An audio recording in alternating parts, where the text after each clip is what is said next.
Boa tarde a todos. Estamos a 2 minutos do Calepino.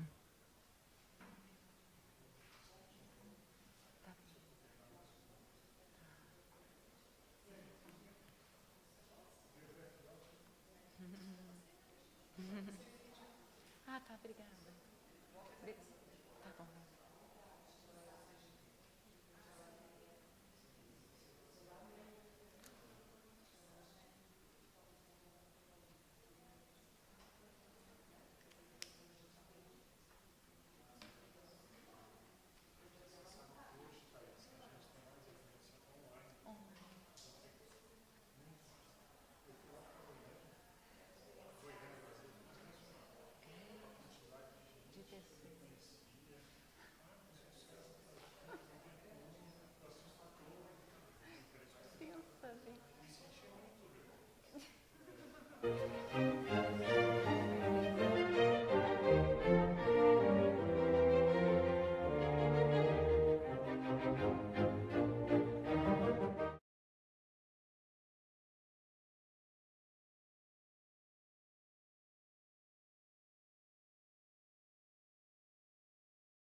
Bom, pessoal, vamos começar então. Hoje é o nosso Calepino, iniciando aula número 114. Hoje é domingo, 26 de maio de 2019.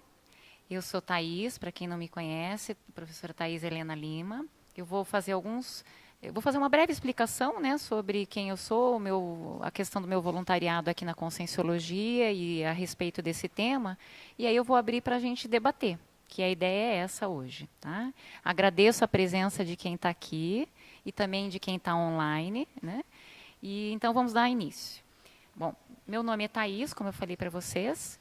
Eu estou na Conscienciologia desde 93, colaborando. Hoje eu sou colaboradora aqui da IEC, da equipe, e também da Conscios, né, da Dinâmica. Então, eu sou uma colaboradora das antigas, que eu brinco. Né? Tem mais aí de 20 anos de voluntariado. E eu tenho formação na área da psicologia. Tá? E hoje o tema que eu vou apresentar aqui, né, que a gente vai debater sobre autossuperação de traumas, tem a ver com a minha história pessoal e com o meu atual livro que está em revisão. Tá? Ela começou como uma... É interessante eu contextualizar, né, para vocês. Então, quando eu comecei, na verdade, a escrever o livro, ele começou com uma grande crise. E a crise foi, na verdade, o resultado desses traumas que eu comento no livro. Então, na verdade, todos nós temos traumas, né? Na verdade, por hipótese, né? Todos nós, nessa vida humana e nas várias vidas que a gente já viveu, temos a possibilidade, né? Devido às imaturidades nossas e alheias, né? A termos traumas. E esses traumas têm repercussões na nossa vida. Né? No meu caso pessoal, eu só descobri isso tarde, né? Quando eu adoeci e tive uma grande crise existencial, e a partir do livro é que eu iniciei a minha autopesquisa e fui tentar entender o que estava se passando comigo. Por isso que eu trouxe esse tema, porque eu entendo que é muito importante a gente estar identificando da onde que vêm as nossas feridas. Se elas são só feridas temporárias, se elas são um trauma mais profundo, né? O quanto que isso nos atrapalha. Né? Eu achava que eu era uma pessoa, por exemplo, bem confiante, eu era uma pessoa que, assim, sou uma pessoa extrovertida, mas eu achava que eu tinha, assim, bons relacionamentos e, no entanto, depois que eu tive esses traumas, eu passei a me recolher, né? E a desconfiar mais das pessoas, e eu paralisei, como se fosse um filme que a gente para, um filme que a gente tira a musiquinha, né, o som, e ele dá a impressão que ele continua, mas a gente fica esquisito, né, o filme. Então, é mais ou menos assim, o trauma, você quando vivencia, você continua a viver a sua vida, entre aspas, mas você não sai do roteiro emocional do trauma. Então, eu até estava aqui pensando numa forma de traduzir, né, trauma da maneira como eu vivenciei, né, não uma forma técnica, mas para a gente começar até a pensar e debater, né, que seria uma forma de prisão emocional, o trauma. Um enredo emocional repetitivo. Tá? E também ele pode implicar interprisão, Porque, às vezes, a gente pode ter traumatizado alguém e essa pessoa vir numa próxima vida e nos traumatizar. Então, aí a gente cria o ciclo algoz-vítima, né? Então, é importante a gente ter em mente, né, nesse caso aqui hoje, nós vamos debater mais o papel da vítima e o que a vítima pode fazer para deixar de ser vítima e para deixar também de prender, né, o seu algoz, né, porque muitas vezes ela fica lamuriando intimamente, né, fica chateada, fica triste, fica brava, né, com quem fez ou deixou de fazer aquilo, né? Ou às vezes não, por exemplo, se a gente for pensar num acidente natural, né? Hoje a gente está tendo muitos fenômenos, né, na Terra, em função dessa condição climática, né, que a gente está vivendo aí diferenciada. Então, tsunami, acidentes naturais, e às vezes a pessoa perde tudo de uma hora para outra. Ela está com a casa dela, está com a vida dela boa, equilibrada, e de uma hora para outra ela perde, né? Então, isso também pode ser um gerador de traumas. Então, os traumas não vêm apenas dos relacionamentos, né, mas também podem vir de acidentes e situações extra, né, pessoa, né, que são extra controle, né, da pessoa, que são ambientais. Tá? Então, esse é um ponto que eu queria trazer para vocês. Uma outra coisa interessante, lendo mais sobre o tema hoje, antes de vir para cá, é a questão que tem traumas que a gente tem, as pessoas que têm traumas na infância, elas são mais predispostas a desenvolver transtorno de estresse pós-traumático. Tá? Então, aqui eu vou apresentar para vocês duas coisas. Então, uma é o trauma em si, que é o episódio que causou um sofrimento emocional muito grande e que faz com que a pessoa, muitas vezes, fique parada naquele sofrimento, né? O transtorno de estresse pós-traumático, ele prolonga esse sofrimento. E ele generaliza esse sofrimento. Então, ele impacta esse sofrimento em várias áreas da vida da pessoa e também no holossoma da pessoa. Então, muitas pessoas têm doenças em função disso, né? Elas adoecem, ou elas, ao contrário, ou elas já estavam doentes e não saem daquela doença em função, né, desse episódio traumático que elas passaram. Enfim, o transtorno de estresse pós-traumático ele acaba sendo um agravante, né, do trauma. Tá? E muitas vezes a pessoa fica revivendo isso em termos de memória. Tá? Mas aqui eu vou trazer bastante contrapontos. Tá? A ideia é a gente debater, porque às vezes tem coisas que a nossa memória nos prega peças. Tá? Na tentativa da gente entender determinados eventos, às vezes a gente pode estar criando eventos que não aconteceram ou distorcendo um pouco aqueles eventos que aconteceram. Então, é importante a gente também ter isso em mente, porque senão a gente se acha dono da verdade. Né? Não, eu fui vítima, o fulano fez um mal, né, para mim, eu tenho certeza.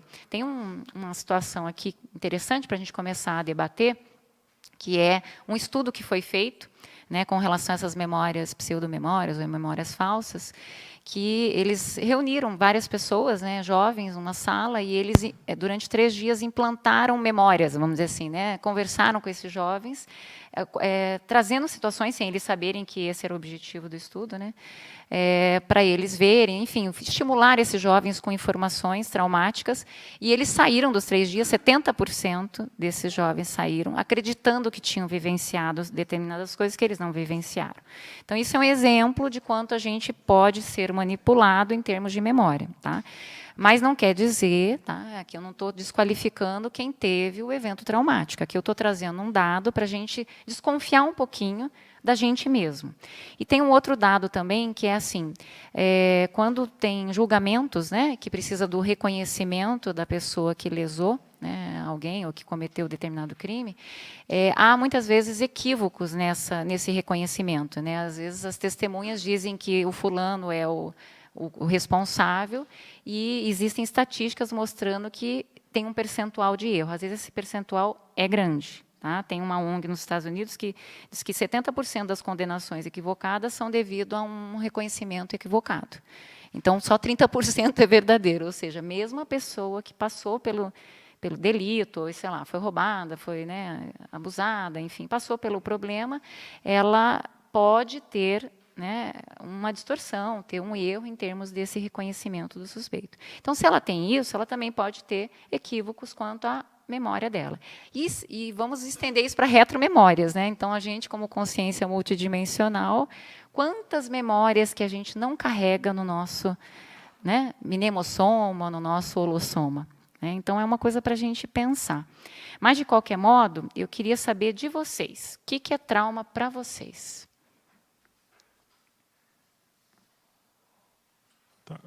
Thaís, eu queria pegar esse ponto que você falou, além de falar o que é trauma, né? Para mim, trauma é o resultado da pessoa não ter a maturidade para enfrentar a sua realidade consciencial, aquilo que aconteceu com ela, né? Para mim, a síntese é essa, por mais dura que seja, a síntese é essa. Mas assim, o que me chama a atenção é essa sua fala que você tinha acabado de colocar, de que a tendência da natureza humana raramente é admitir a responsabilidade em relação àquilo que acontece consigo, né? A tendência nossa, muitas vezes, é querer sempre botar a responsabilidade no externo, né? Então, me parece que o ponto-chave para você conseguir superar qualquer trauma é você fazer essa assunção da sua responsabilidade, entendeu? No sentido de você identificar em que percentual você contribuiu para aquele desfecho, para aquela condição, não é? Porque essa é a condição mais madura, né? É claro que a outra pessoa pode ter errado, pode, e a gente não está falando com isso que a pessoa vai fazer um processo de autoflagelo, né? Não, a culpa é sempre dela, totalmente dela, mas não é isso. É que sempre que acontece alguma coisa, algum percentual ela deu de margem, entendeu, para acontecer aquilo. Então, me parece que essa é uma chave fundamental para a pessoa conseguir superar os traumas. Ela tem que desconfiar demais quando ela achar que ela está sendo vítima, entendeu? Quando ela se acha com muita razão, a pessoa tem que abrir o olho. Geralmente, às vezes, ela quer acobertar algo que ela já tinha visto antes. Às vezes, ela teve as inspirações extrafísicas, ela sentiu que o negócio não estava adequado, que precisava, sei lá, sentar, conversar, reavaliar, mudar determinado tipo de postura, mas ela fechou os olhos e aquilo foi avançando e, às vezes, acontece um acidente, acontece um trauma maior, mas é porque ela ignorou aquelas percepções que ela estava tendo, entendeu? Então, acho que o comportamento maduro exige isso. É o que eu queria contribuir. Muito bem colocado, César. Acho que é por aí, e é até bom a gente colocar um conceito aqui que a gente comenta muito na Conscienciologia, que é o da vitimização cavada e não cavada, né? Embora ele não esteja só nesse contexto, né, de traumas, mas a vitimização cavada é quando a própria consciência se coloca em situações, né, que vão provocar, né, de uma maneira ou outra, a sua vitimização. E a vitimização não cavada é quando, em tese, né, aquela situação está acontecendo independente mesmo da interferência da própria consciência. Tá? Gente, que mais? Trauma. O que é trauma para vocês? Ou, se vocês quiserem comentar alguma coisa do que está no nosso material, fica aberto aí para as participações.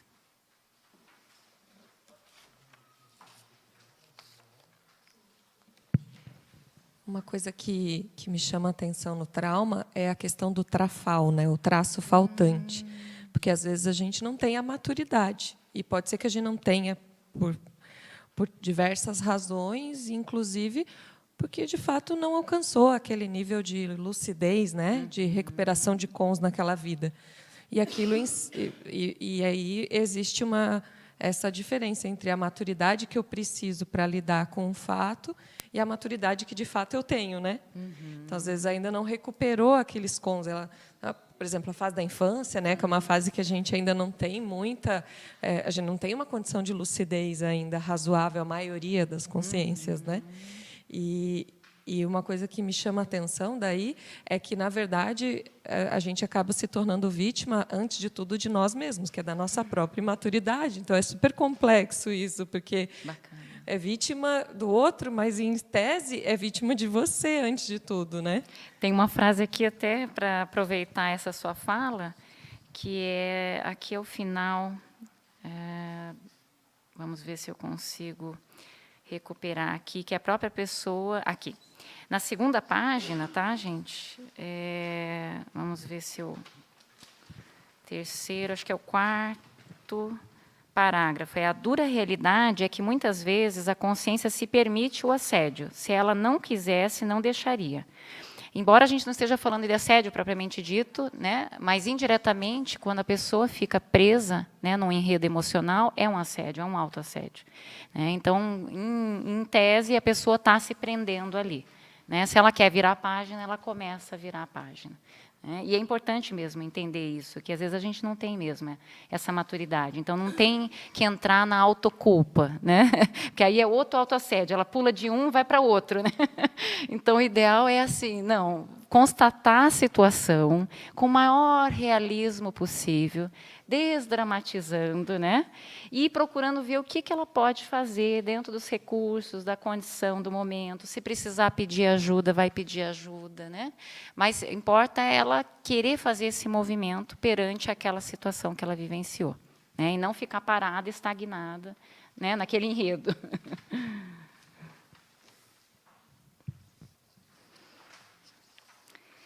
Tem aqui, vamos ver se a gente pode trazer algumas coisinhas para a gente pensar. Tá? Alguém já pensou que o trauma ele esconde uma ideia patológica, muitas vezes, que fica fixada na nossa mente? A gente pensa só em emoção, né? Trauma, emoção, sofrimento. Mas alguém já pensou que pode esconder ideias? Vamos pensar. Se a gente fala que o PEN-CN é a base de manifestação da consciência. E o PEN comanda o carrinho, né? Porque o PEN vem na frente. Senão ele chamava CEN, PEN, N. Ele está chamando PEN-CN. Então, o PEN carrega o carrinho. Se ele está na frente, então, alguma ideia, junto com essa emoção, ficou gravada.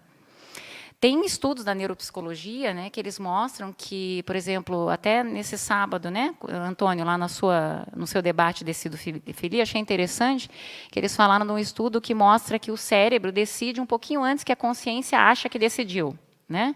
Esses são segundos, tá? Mas, na minha opinião, o que eu penso que isso demonstra, né? Que, no fundo, assim, tem muitos processamentos nossos que são automáticos, né, cognitivos mesmo.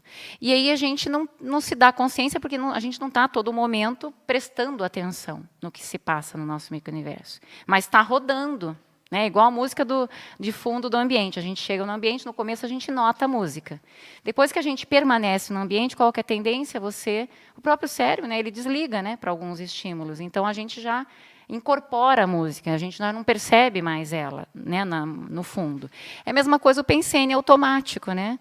Você sentiu a situação, não gostou, sentiu raiva, sentiu medo, sentiu tristeza, aí você tampona, né? Passou a situação, é como se tivesse passado mesmo, mas você continua com o enredo, né?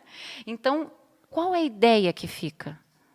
Vamos pensar, quando você foi ferido, vamos dizer, alguém falou alguma coisa que você não gostou, alguém fez alguma coisa que você não gostou, que é o sentimento é de raiva, né? Vamos dizer nesse caso, mas o que pode ficar para a pessoa, né?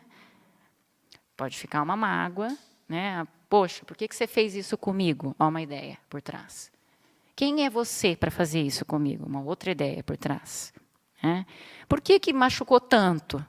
Né? Por que foi tão assim? Né? Por que foi tão intenso? Estou dando exemplos de ideias, né? Que podem passar por trás de um trauma. E se a pessoa não se dá conta disso, ela fica rodando aquelas ideias sem perceber. E ela pode fazer um enredo a partir daquelas ideias. Então, por que eu estou trazendo isso aqui, gente? Porque a vida começa a girar em torno de um enredo. Né? Então, vamos dizer que o enredo é desconfiança. Alguém quebrou a confiança dela. Então, sabe aquele ditado, homem não presta? Isso é um ditado muito negativo. Quem disse que, né, todos os homens não prestam? Quem disse que todas as mulheres são sedutoras?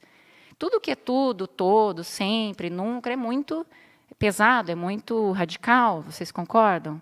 Né? A gente tem que relativizar. Né? Existem pessoas e pessoas, existem contextos e contextos, não é assim? Então, vamos pensar, no caso do trauma, a mesma coisa. Né? Como é que a gente pode paralisar numa ideia e achar que ela é válida para todas as pessoas e todas as situações? Pode falar, Jussara. Então, eu passei por um trauma, digamos assim, né, familiar. Então, assim, no começo, era muita raiva que eu tinha, sabe? Eu peneirei isso aí e cheguei a uma conclusão que um dos motivos, não, assim, não tem outros, né? Um dos motivos, acho que é a rejeição, né? Então, eu me senti rejeitada, eu achei que aquilo nunca poderia acontecer comigo, ou questão familiar de mãe para filha. Isso não pode acontecer. Então, primeiro veio uma raiva muito grande. Claro, mas eu estou buscando, eu quero evoluir, a minha ideia é essa, a minha intenção é essa. Então, eu, com o tempo, assim, isso foi amenizando, aí eu senti que ficou uma mágoa. Né? Então, daquela raiva passou para a mágoa. Eu fiquei pensando, poxa, sabe, fazer esse tipo de coisa... Sempre projetando. Né? E agora que falasse da ideia, e eu me dou conta que realmente agora eu fico pensando, assim, eu já estou mais serena em relação a isso, estou trabalhando, aí tem pessoas que dizem, não pode ficar com mágoa, não pode ficar com mágoa. Aí eu fui num curso aqui do Mário e ele disse, tem que botar para fora, tem que ligar, tem que, né, assumir aquilo. Né? Aí eu não disse diretamente, mas eu fiquei pensando, eu fiquei assumindo as características da minha mãe, digamos assim, pensando nas características. Realmente ela fez. Eu me dei conta que muitos anos da minha vida antes, ela já fazia algumas coisas assim, mas para mim não era. Ela, digamos assim, a ideia dela não era importante para mim, era mais importante a do meu pai. Né? Então, meu pai era o meu, né? Modelo. Então ela notei assim que eu não dava importância para aquilo que ela fazia. E me dei conta que eu tinha que dar importância, que tinha coisas que ela poderia ter agido diferente, não agiu. E aí eu me dei conta que eu me sentiria, que eu deveria, eu pensei assim, eu deveria assumir essa ideia de que realmente ela fazia aquilo comigo, digamos assim, né? Mas que até então eu não me permitia pensar, nossa, né? Pensar isso da minha mãe, não, acho que não, né? Era aquela coisa que não podia. E aí eu comecei a pensar, não, realmente tinha coisa que ela podia ter agido diferente, né? Tinha coisa que ela podia. Então, aí eu fui compreender, eu fui puxando pela compreensão de por que ela poderia ter agido daquela forma. E aí eu fui compreendendo, né, por que não teve educação, ou não recebeu aquilo, não sabe dar, ou não soube dar. Enfim, né, eu fui analisando a mãe dela, e a avó dela, e a família. Então, eu fui compreendendo que talvez pudesse ser isso, e que talvez ela tivesse dificuldade, porque se dizia assim, carinho não se fala, essas coisas não se fala, não se mostra. Né? Então, assim, não podia dar um abraço, não podia fazer, porque era feio aquilo em público, assim. Mas não dava nem dentro de casa, não dava. Mas eu fui compreendendo isso. Então, eu senti que foi como uma tábua de salvação, que eu tive que me apegar a isso, porque estava insuportável a minha vida, assim, meus pensenes, assim. E aí eu fui compreendendo, e agora eu estou numa etapa assim de pensar, ora, até onde eu contribuí para isso? Aí eu pensei, não, aí eu fui analisando vítima cavada, não cavada. Não, em relação a um fato maior, eu sou uma vítima não cavada. Pensei, bom, não há nada de errado em assumir isso, né? Não estou achando que eu sou... que eu não tenho nada a ver com isso. Mas aí, do vítima não cavada, eu comecei a passar para analisar o fato de que o que eu poderia ter contribuído antes para que isso não acontecesse.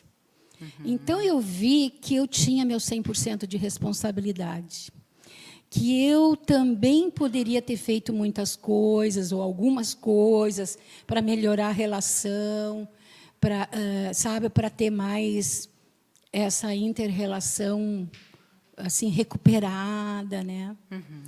E aí eu me dou conta que realmente eu poderia ter feito. Eu tenho meu lado de responsabilidade nisso. E isso muda tudo. Né?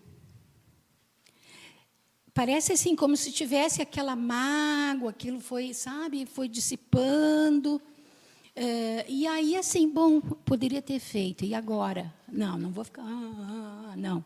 Entende? Quer dizer, vou me colocar disponível para o amparo, para ver se surge uma possibilidade de reconciliação.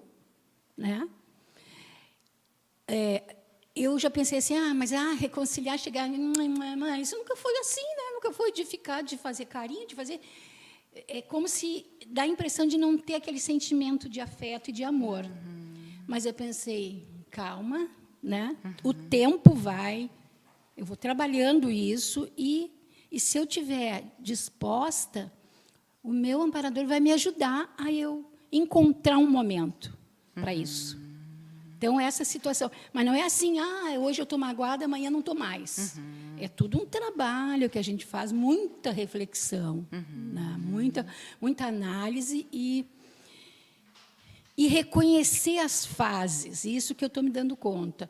Não tem que ficar me culpando, eu podia ter agido assim, não, entende? É uma fase, eu passei, eu consegui, fui para outra, depois fui para outra. Então, assim, as coisas vão melhorando, né? E daqui a pouco eu acho que surge assim algumas coisas.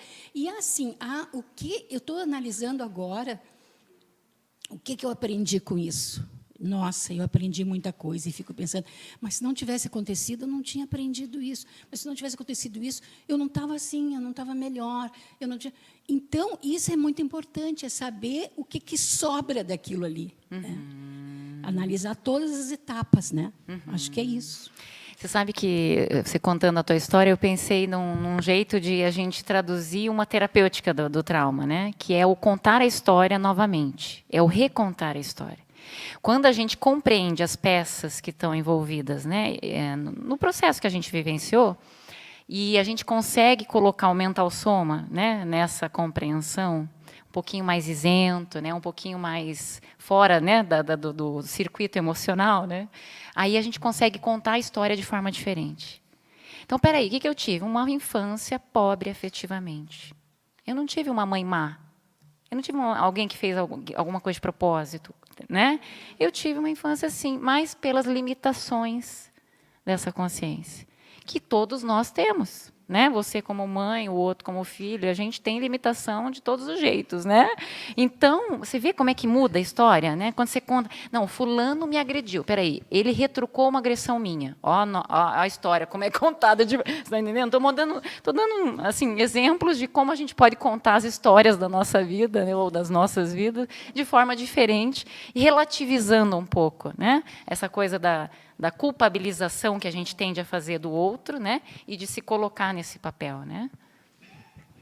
Eu queria resgatar, Thaís, essa colocação que o César trouxe, ver se foi isso mesmo, né, César, que você trouxe, a questão Desculpa, de uma imaturidade, uma falta de preparo para poder lidar com as situações. Isso. Então, eu vejo assim, eu vejo que o paradigma, a visão consciencial, ela vem ajudar muito nessa questão do entendimento do trauma. No sentido da gente poder... Eu estava olhando assim... eu acho que quando a gente tem um trauma, a gente tem uma fixação, que você colocou, a memória lembra, e, em geral, ela vai lembrar daquele último evento sobre uma perspectiva. Então, eu vejo que a gente acaba registrando as suas impressões, como você falou, que necessariamente não são as verdadeiras, são as suas. São. Que você registrou. Então, eu acho que esse reducionismo que tem no trauma pode estar de você fixar numa posição na evolução, que às vezes te coloca numa condição... Você pode recair numa condição de você olhar sobre uma perspectiva. E aí a gente entra naquele ciclo que a gente fala da vítima e do algoz, né? Então, o que a gente vem fazendo há muito tempo é, ora, estar na posição de vítima, e a gente precisa procurar. E, às vezes, a pessoa traumatizada, ela precisa encontrar um algoz. Às vezes, ela precisa incessantemente encontrar para justificar e até a pessoa continuar naquela posição, às vezes, talvez nem isso tão consciente, mas, às vezes, inconscientemente, é uma necessidade de reivindicar. Então, acho que essa posição, a alternância, que eu vejo uma saída que a gente olhar, tem que ampliar a visão. Olhar como consciência, primeiro ponto. Ver que não é só aquela experiência. A gente tem várias experiências. Ora numa posição, ora em outra. Então, se a gente, de uma certa forma, se afinizou com uma situação, alguma relação a gente tem com aquela pessoa, com aqueles ambientes, mas, enfim, com aquela com aquele contexto. Não justificando, então você merece o que aconteceu. Não é isso. Mas existe uma relação, não está dissociado. Ou seja, eu não me retiro desse contexto. Eu me incluo como parte dessa análise. Então, eu vejo tudo aquilo que a gente puder ampliar para poder olhar a situação de uma forma mais isenta, né? Mais consciencial, de várias vidas, de várias posições. E eu acho que o caminho aí é o caminho que a gente sabe que é onde você te deixa, quando você entra no caminho da interassistência, onde você vai poder, a partir, extrair daí o que ficou, que é seu, a participação sua no processo, e a participação do outro. Então, para a gente interromper esse ciclo, você teria que entrar nesse viés. E, de qualquer forma, eu vejo assim que essa revisão, então, das experiências sobre uma ótica consciencial, ela vai te ampliar muito o entendimento para a gente, porque senão eu fico muito no viés emocional, eu fico muito no viés da vítima, eu acabo reduzindo as minhas percepções e, consequentemente, isso pode impedir o nosso avanço evolutivo para a gente poder assumir responsabilidades, vamos dizer assim. Eu vejo que a questão da ProEx, da assistência. Né? Porque, por exemplo, a lógica evolutiva ela traz uma lógica diferente da nossa lógica intrafísica, né? Então, às vezes, por exemplo, a gente vem no intermissivo, por exemplo, quando a gente vem numa família, às vezes você vem numa família que são os seus, o desafio maior seu, né? Tá ali próximo. E onde a gente vai ter que enfrentar, e às vezes você tem ali lado a lado aquela pessoa que foi um momento foi um malfeitor, outro momento você foi o dele. Então, você vai ter que acertar as arestas. E isso já é de caso pensado, né? Então, a gente, de uma certa forma, isso vai evocar a nossa capacidade de lidar com isso. Então, mesmo que você viva num ambiente, só traduzindo, né? Às vezes você vem num contexto problemático, vamos dizer assim, mas esse contexto problemático, ele, na verdade, é solucionático, né? Do ponto de vista evoluciológico, né? Do ponto de vista intrafísico e só dessa vida, não, ele é problema, né? Mas do ponto de vista multiexistencial, ele é uma oportunidade de acerto de contas, né? Que as pessoas têm com a prosêmica, né? Por exemplo, renascendo numa família onde ela tem credores e devedores na mesma família. Então, é interessante a gente pensar essa questão. E, assim, né? E é interessante, porque eu tive algumas experiências pessoais que eu vejo assim, que, às vezes, a gente quer, quando a gente tem alguma coisa que é traumática, que está muito vincada, às vezes você tem aquilo no seu psicossoma, né? Aquilo ficou marcado. E essa marca, muitas vezes, a vontade que a gente tem é como se você quisesse acabar, né? Do dia para a noite. Não, quero acabar com isso, eu não quero mais sentir mais nada. E o processo, às vezes, você tem que voltar, às vezes, a reviver aquele processo para você dar um novo sentido e uma nova reorganização dos seus pensamentos. Então, tem um processo de você refazer tudo isso, né? E, às vezes, não quero sentir, porque a gente, às vezes, quer se curar. E a quer pular etapa, faz isso, né? A autocura faz isso, né? Eu quero me curar, mas eu não quero saber se eu sou boa, se eu sou mal, meus trafores, meus trafores. Não quero. Eu quero evoluir sem saber isso. E às vezes não dá, né? Às vezes você vai ter que passar pela você vai ter que reviver, vamos dizer assim, né? E essa revivência, com quanto mais lucidez a gente puder olhar isso sem muita envolvimento, vai ajudar mais a gente, né? Nossa. Acho que você está trazendo uma ideia bem interessante, né, Marília? Que é a questão da ressignificação das vivências. Né? Às vezes a pessoa ela tem, de certa forma, que reviver aquela emoção, aquela situação que ficou mal trabalhada, exatamente para ela poder entender aquilo de maneira mais racional e deixar aquela emoção que estava presa nela seguir adiante, seguir o caminho dela, liberar. De certa forma, eu entendo que o trauma é uma espécie de energia que fica estagnada. Né? Eu acho que o grande desafio nosso é isso que a Marília colocou, é você conseguir aplicar o mental soma e diminuir um pouco a carga de emoção que gera o drama. Né? O drama é exatamente isso. Né? E acho muito interessante essa questão que você traz da memória, porque quando a gente começa a estudar um pouco a questão das vidas passadas, a gente vê que, geralmente, os momentos que você acaba se lembrando muito das vidas passadas são exatamente os momentos traumáticos, os momentos mais críticos, que são aqueles momentos que vincam mais a sua holomemória, entendeu? Então, isso é bem interessante, aprender a fazer esse trabalho. E uma coisa que me ocorre também, que eu acho que é muito sério, é o seguinte, dentro da fala que a Jussara trouxe, a questão da raiva e da mágoa está muito unida, né, uma coisa na outra. E, na verdade, toda raiva, toda mágoa, a gente já comentou aqui no Calepino algumas vezes, advém essencialmente de um fato. Você tem uma expectativa em relação ao comportamento alheio. Você acha que a pessoa deveria agir daquele modo que você acha que ela deveria agir. Quando você cessa essa expectativa, automaticamente a raiva e a mágoa elas somem. Porque você está, de fato, entendendo que a pessoa tem o direito de agir per si, de agir de acordo com o nível de maturidade que ela tem, ou com a formação, às vezes, que ela teve da família dela, o background cultural, etc. Eu acho que esse ponto parece um pequeno detalhe, mas é muito sério quando você começa a analisar a escala evolutiva das consciências.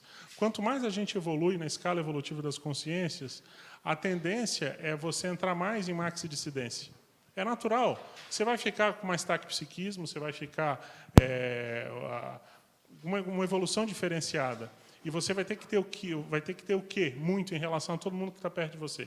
Cada vez maior compreensão. Se você quiser aplicar, por exemplo, o seu código pessoal de cosmoética para uma pessoa que não está preparada, é como se você estivesse aplicando a sua borduna na cabeça da pessoa, e isso não está certo, isso não é adequado. Isso não é cosmoético, entendeu? Estou dando um exemplo que parece que não tem nada a ver da autocosmoética com o trauma, mas tem tudo a ver. Tem tudo a ver, entendeu? Tudo a ver. Porque tem a ver com a intercompreensão, né, César? Perfeito. Porque assim é interessante isso das expectativas. Uma coisa, eu estava assistindo uma palestra ontem do Augusto Cury, que é um psiquiatra, né, bem conhecido, que ele trabalha também com educação das emoções, escola da inteligência. E ele estava falando de como a mente nossa funciona, né, no fundo, né? E ele falou uma coisa muito importante, que assim o maior problema nosso é a maior solução também, né? Muitos dos nossos traumas se dão nos relacionamentos, e eles se dão em função dessas expectativas e essas diferenças de valores, diferenças de objetivos, diferenças, né? N diferenças. E ele falou uma coisa que eu achei muito interessante. Ele falou assim, com a palavra dele, né, que a tolerância era um importantíssimo fator de proteção emocional. Aqui eu vou trocar, tá? A intercompreensão, eu acho que é a maior profilaxia e terapêutica dos traumas, né? Porque quanto mais a gente se compreende, compreende os outros, mais você faz concessão, mais você perdoa, mais você compreende, mais você, né, consegue discernir aquilo que a pessoa pode ou não pode, por que ela pisa na bola, por que não pisa, né? O quanto que você está confiando. Às vezes é uma condição nossa mesmo, como até o próprio César falou. Às vezes a gente está, por exemplo, colocando muitas fichas numa pessoa que não tem a condição da gente colocar aquelas fichas todas. Então, quem que está errado na situação, né? Eu é que estou over, né? Eu que estou colocando expectativas demais. Então, a pessoa não tem condição dentro do limite dela, cognitivo, emocional, existencial, né? Então, é aquela história da balança, né? Dá quem pode, o tanto que pode. Então, como que a gente pode estar aumentando esse nível de compreensão? Quando né? você fala da balança, eu vejo que essa condição que ele coloca quando a gente está pendendo muito, por exemplo, uma condição de reivindicação em excesso, você está deixando de ter uma visão do outro lado. Então, você está comprometida com uma monovisão, porque você está se vendo só no lado de querer, querer, querer. A gente não está olhando do outro lado. Então, eu acho que esse equilíbrio entre você ponderar aquilo que a gente está vendo e o outro lado pode nos colocar numa posição de análise mais madura, né? E, consequentemente, de entendimento da situação, né? De quando você tem colocar sobre essa perspectiva, né? E só para poder, eu só vou complementar do que você falou, que eu achei interessante.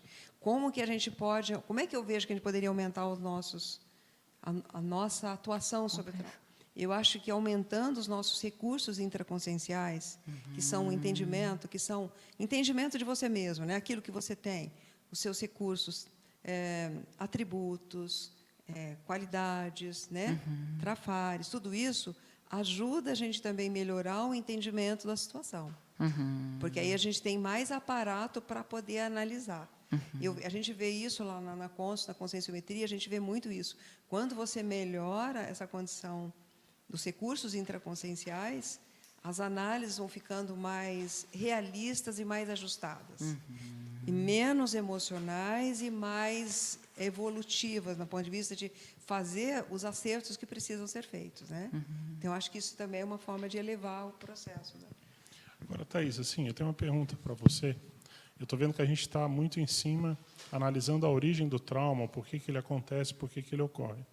E eu sei que o tema do Calepino aqui é a autossuperação de traumas, né? Então, eu queria que você abordasse um pouco do que você estudou, quais seriam técnicas que você sugeriria para essa autossuperação de traumas, além das que já foram colocadas aqui? Porque eu entendi, por exemplo, essa fala da Marília é muito séria. A pessoa, entendendo os trafores que ela tem, os traços força, ela consegue qualificar melhor, né, a condição. Às vezes, é natural, acontece uma situação na vida da pessoa, um trauma, às vezes ela reduz toda a vida dela naquele problema que aconteceu e esquece que ela tem uma série de outros pontos positivos. Então, ok, essa questão de fazer uma conscienciometria para se avaliar contribui. Eu entendi a questão de você racionalizar também, que é você, de certa forma, de maneira madura, trazer para você a responsabilidade, se for o caso, ressignificar aquela experiência, aquela vivência, ok? Entendo que uma outra técnica seria, por exemplo, estudar a respeito daquele trauma, Isso que às é vezes a bom. pessoa ela não compreende o trauma que aconteceu, mas eu queria que você falasse mais pouco sobre mais. a autossuperação em si. Então, assim, ó, o primeiro passo é a pessoa querer. Né? Então, assim, ela tem que saturar da situação de vítima. Não deixa eu sair dessa página, né, desse enredo. Então, vontade é muito importante, né? Essa vontade da autocura. Tá? Aí, quanto às questões das técnicas, né? Em geral, tá mais ou menos nessa ordem, né? Como a pessoa está com um processo emocional, ela vai precisar primeiro, é que nem você machucar, né? Você primeiro tem que fazer o curativo, né? Você não dá para você já sair correndo, fazendo outra, né? Você primeiro para lá, faz a asepsia, faz o curativo. Então, é a mesma coisa emocionalmente. Você está sentindo uma dor emocional, a primeira coisa é você auscultar e ver o que eu estou sentindo.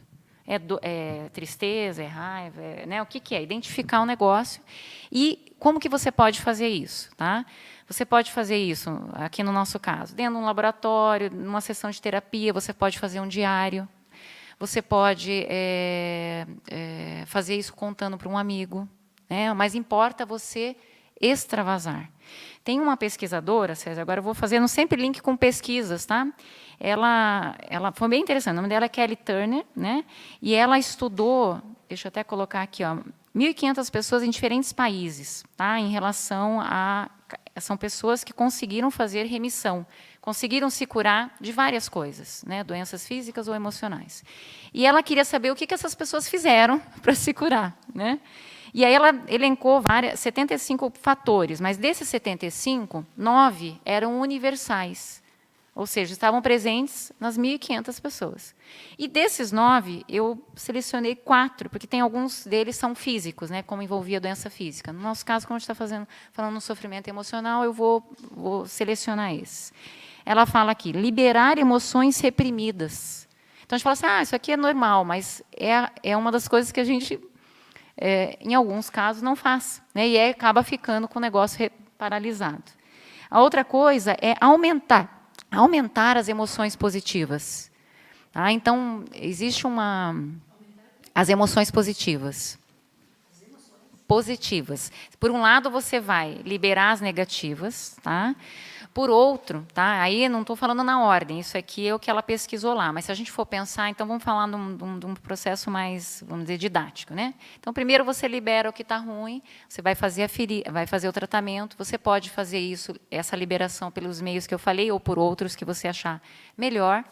E o que é importante, daí no segundo momento? A ressignificação do episódio traumático. Mas para fazer essa ressignificação, às vezes você tem que atuar numa investigação. Às vezes você vai ter que puxar informações. Porque só contar com a tua memória, como a gente falou, não dá.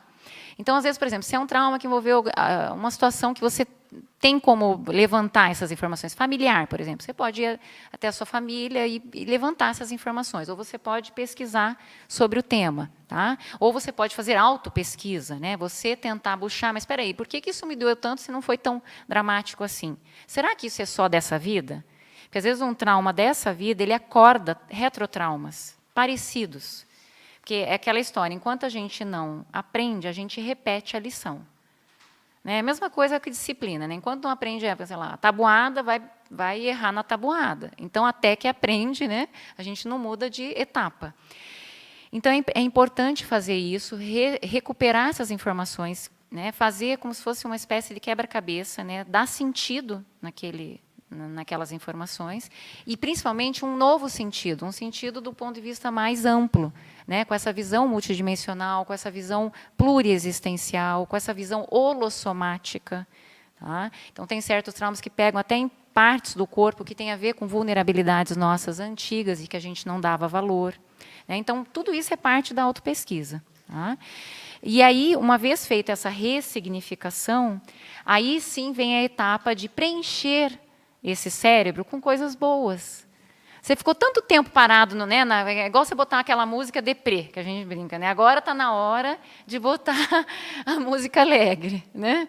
E mudar o astral, fazer atividades prazerosas, buscar, por exemplo, fazer ações na direção contrária ao do trauma. Então, vamos supor, se o trauma foi de relação, então, buscar estabelecer ou melhorar as relações que já tinha. Né, valorizar essas relações. Como que a gente pode... Por exemplo, eu era uma pessoa... Eu sempre me considerei extrovertida e eu achava que eu tinha muitos amigos. Quando eu me vi lá na situação dos traumas e desse problema de relacionamento, eu comecei a ver que eu tinha muitos conhecidos, mas eu não tinha ligações mais fortes. Então, eu vi que eu tinha que aprofundar, né, que eu tinha que modificar isso. Né? Então, eu comecei a fazer um movimento de... Por exemplo, eu não tinha tempo para amigo. Espera aí, como é que você quer ter amigos se você não tem tempo para mim? Então, vamos mudar, né? Vamos começar a incluir na agenda tempo para amigo. Aí eu comecei também, eu não valorizava os eventos, eles me chamavam para as coisas, eu só queria que eles viessem para os meus, mas eu não queria participar dos deles. Não, espera aí, eu vou começar a ser apoiadora, fazer, né, ser presente, estar presente na vida deles. Né? Então, assim, é uma troca. Então, estou dando exemplo aí de relacionamento, mas pode ser em qualquer direção. Se é com a família, recuperar laços. Por exemplo, vamos almoçar junto, vamos dar presente, nunca deu presente um para o outro, nunca fez carinho, chega perto da pessoa, pega na mão, faz um carinho. Gente, carinho é terapêutico. Isso é uma coisa... Eu vou falar para vocês uma história verdadeira que eu faço comigo, e essa doutora Temple Grandin, que ela tem síndrome de Asperger, ela é uma doutora mesmo. Asperger é uma síndrome do espectro autista, né? Então, é uma pessoa que tem uma dificuldade severa com relação, comunicação, e ela se volta muito para o universo interior dela, mas ela é uma cabeça, doutora em ciências animais, e ela descobriu meios de diminuir o sofrimento das vacas, dos bois, dos animais, quando eles iam para o abate. Então, vocês vejam o nível de empatia dela. Ela fez um caminho lá, construiu todo um projeto para diminuir o sofrimento. E sabe como que ela se trata? Porque ela sente falta de carinho, mas ela tem dificuldade do relacionamento. Ela fez uma máquina do abraço. É uma madeira, um tronco de madeira. Ela criou, na verdade, como se fosse um local de madeira, onde ela deita e ela espreme. Esse local espreme ela, como se fosse um abraço. Então, ela não abraça ser humano, é a máquina que abraça ela. Mas é o jeito que, quando ela tem crises, ela vai para a máquina do abraço e ela consegue diminuir a crise de ansiedade. E eu vou dizer para vocês, gente, eu testei na prática, eu sou muito observadora, né? Por exemplo, quando eu estou junto com o meu duplista, quando eu estou junto com meus gatos, fisicamente junto, que eu me sinto emocionalmente conectada, eu fico mais tranquila. Quando a pessoa, por exemplo, viaja, fica longe, até quando ia dar aula, só o fato de estar fora de casa, eu sentia como se fosse uma criança insegura. Então, vocês vejam o que é o processo emocional quando a gente ainda está trabalhando, né? Vamos dizer, a superação do trauma. Mas é só para mostrar que tem como a gente trabalhar na direção positiva. É só restabelecer isso, restabelecer contato, carinho, presença um no outro, afetividade sincera, falar as coisas, né? Porque às vezes a gente não fala. Então, isso tudo vai curando a ferida, né? Vai realmente amenizando aquela dor, porque ele vai entendendo, né? O cérebro vai entendendo, porque a gente precisa saber o seguinte, gente, não é só tirar uma cognição ruim, a gente precisa reconstruir sinapses boas. Só que as sinapses boas, elas não reconstroem, não, é que nem aquela do espelho, né? Como é que chama aquela técnica? Aquela que você repete como se fosse mantras. Eu sou bonito, eu gosto de mim. Como é que é essa técnica que tem um nome? Enfim, tem essas técnicas que a gente vê aí de modificação, autoajuda, enfim, né? A gente não, assim, aqui eu estou trazendo um relato de experiência do que a gente percebe, porque eu também trabalho, né, com pessoas na orientação profissional, com clínica, né, e a gente percebe que só você ficar dizendo um monte de coisa para você mesmo não adianta. Pode fazer efeito na hora, né, você se sentir bem, ficar alegrinho, parará, mas não sustenta. Porque o que acontece? Se você não fizer as reciclagens, né, na prática, fizer o movimento de realmente, vamos supor, faltou afeto, então vou me dar afeto, vou buscar afetividade. E fazer isso para você realmente, o teu cérebro entender, eu estou tendo afeto. Então, o meu gatinho sobe no meu peitinho, eu sinto calor e sinto que ele está junto comigo e ele gosta de mim. Então, minha cognição vai me dizendo, puxa, tem alguém que gosta de mim. Né? Eu chego aqui, o meu amigo vem me ver, puxa, meu amigo me valoriza. Então, não é uma coisa que eu disse para mim, criei uma... Não, é algo fatual.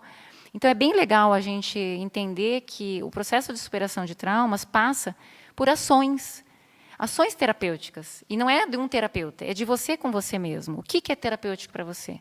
Então, por exemplo, no meu caso, eu vou falar o que eu fiz. Né? Eu tive processos de infância, e aí eu tinha uma ONG na frente do meu prédio, eu sentia falta de algumas coisas de criança. E aí, como eu não tinha muito aqui, né, crianças para interagir e tudo mais, eu comecei a visitar a ONG.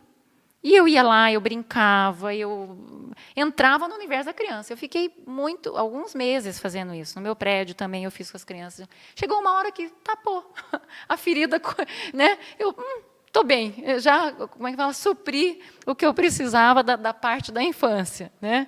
Aí a questão do relacionamento, né, dos outros tipos de... Aí você vai para as outras áreas. É profissional, é relacionamento de casal, seja o que for.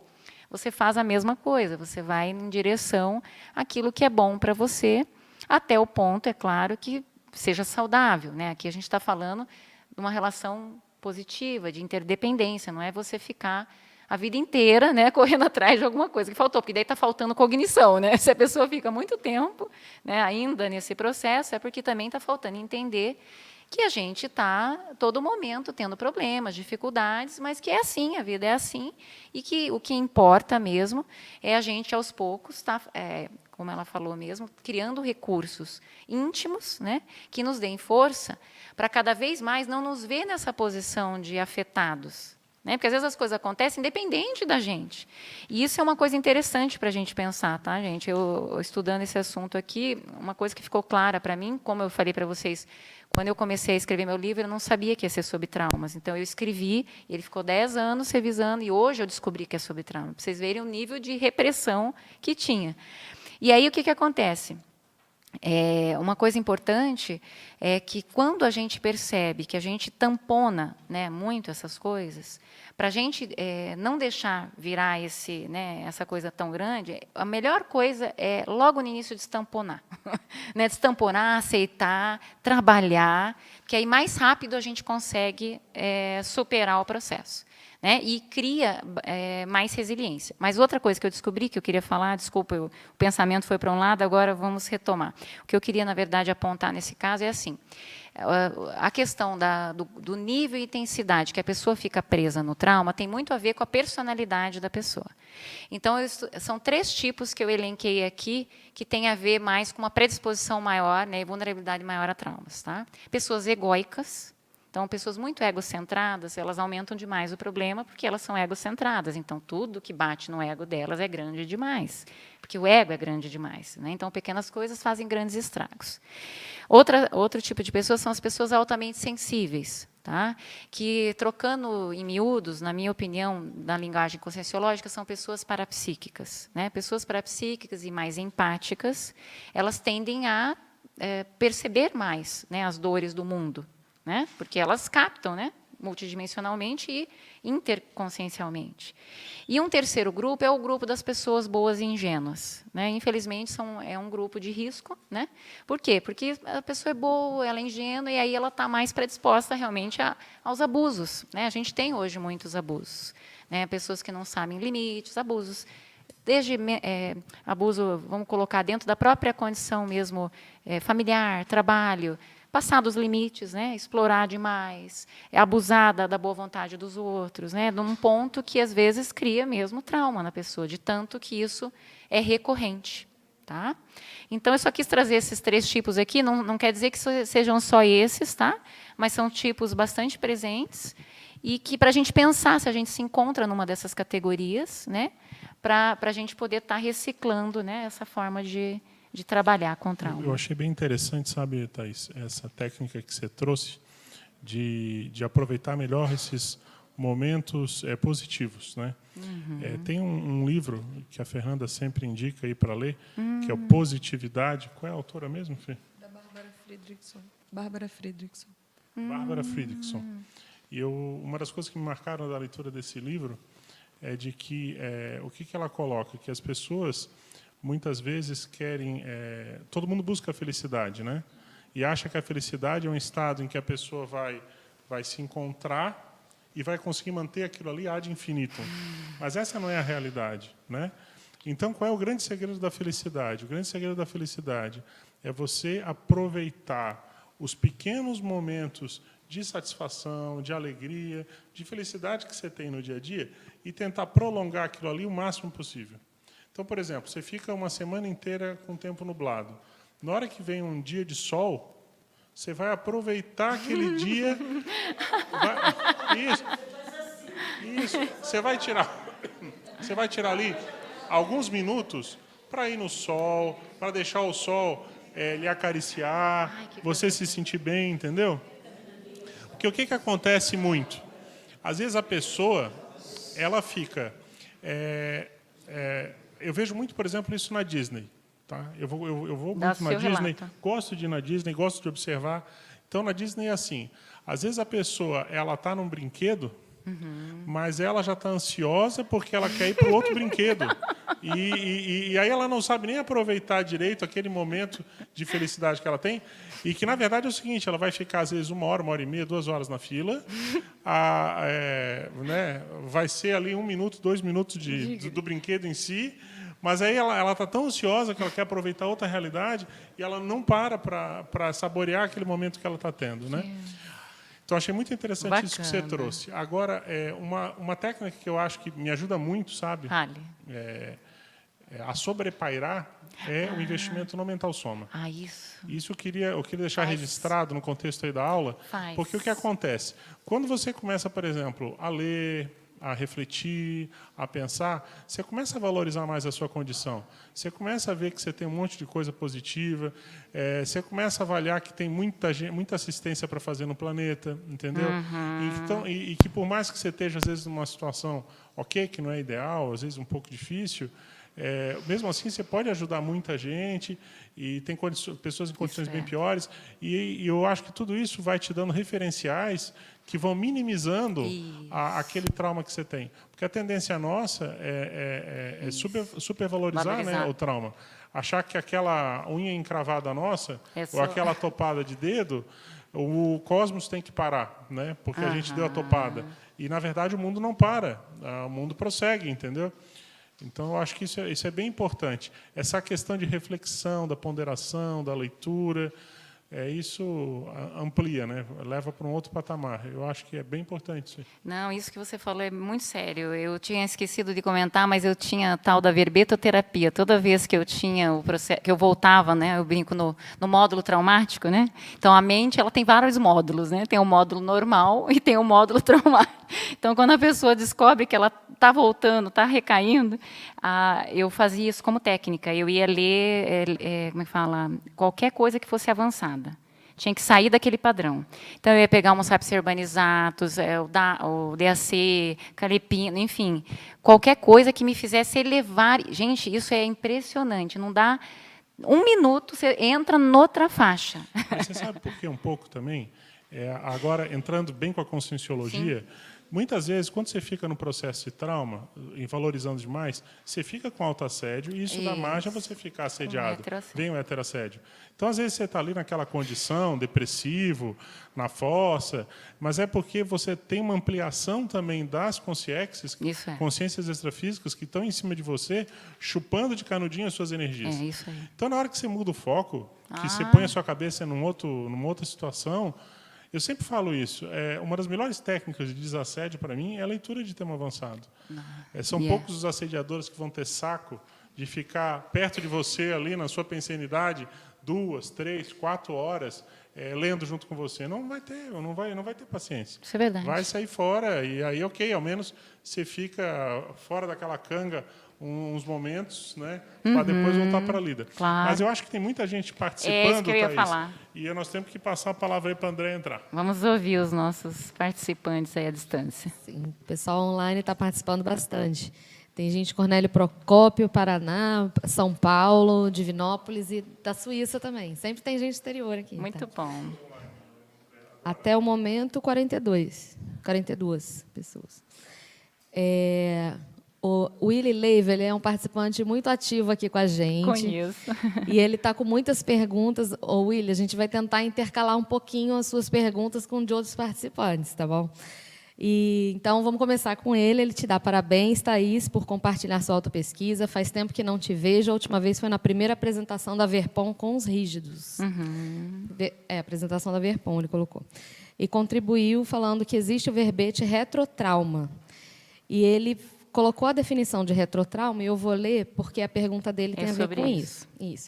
O retrotrauma é o evento estressor representativo de ameaça à vida e ou integridade física da consim, homem ou mulher, vivenciado ou testemunhado, direta ou indiretamente, em existências pretéritas, permanecendo como registro holomnemônico e paragenético, podendo gerar cicatrizes psicossômicas manifestas na atual existência. E aí ele pergunta, como superar o retrotrauma?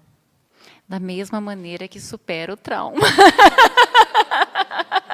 Não é verdade? Seja daqui ou de lá. É interessante uma coisa, gente. Para a memória emocional, não existe tempo.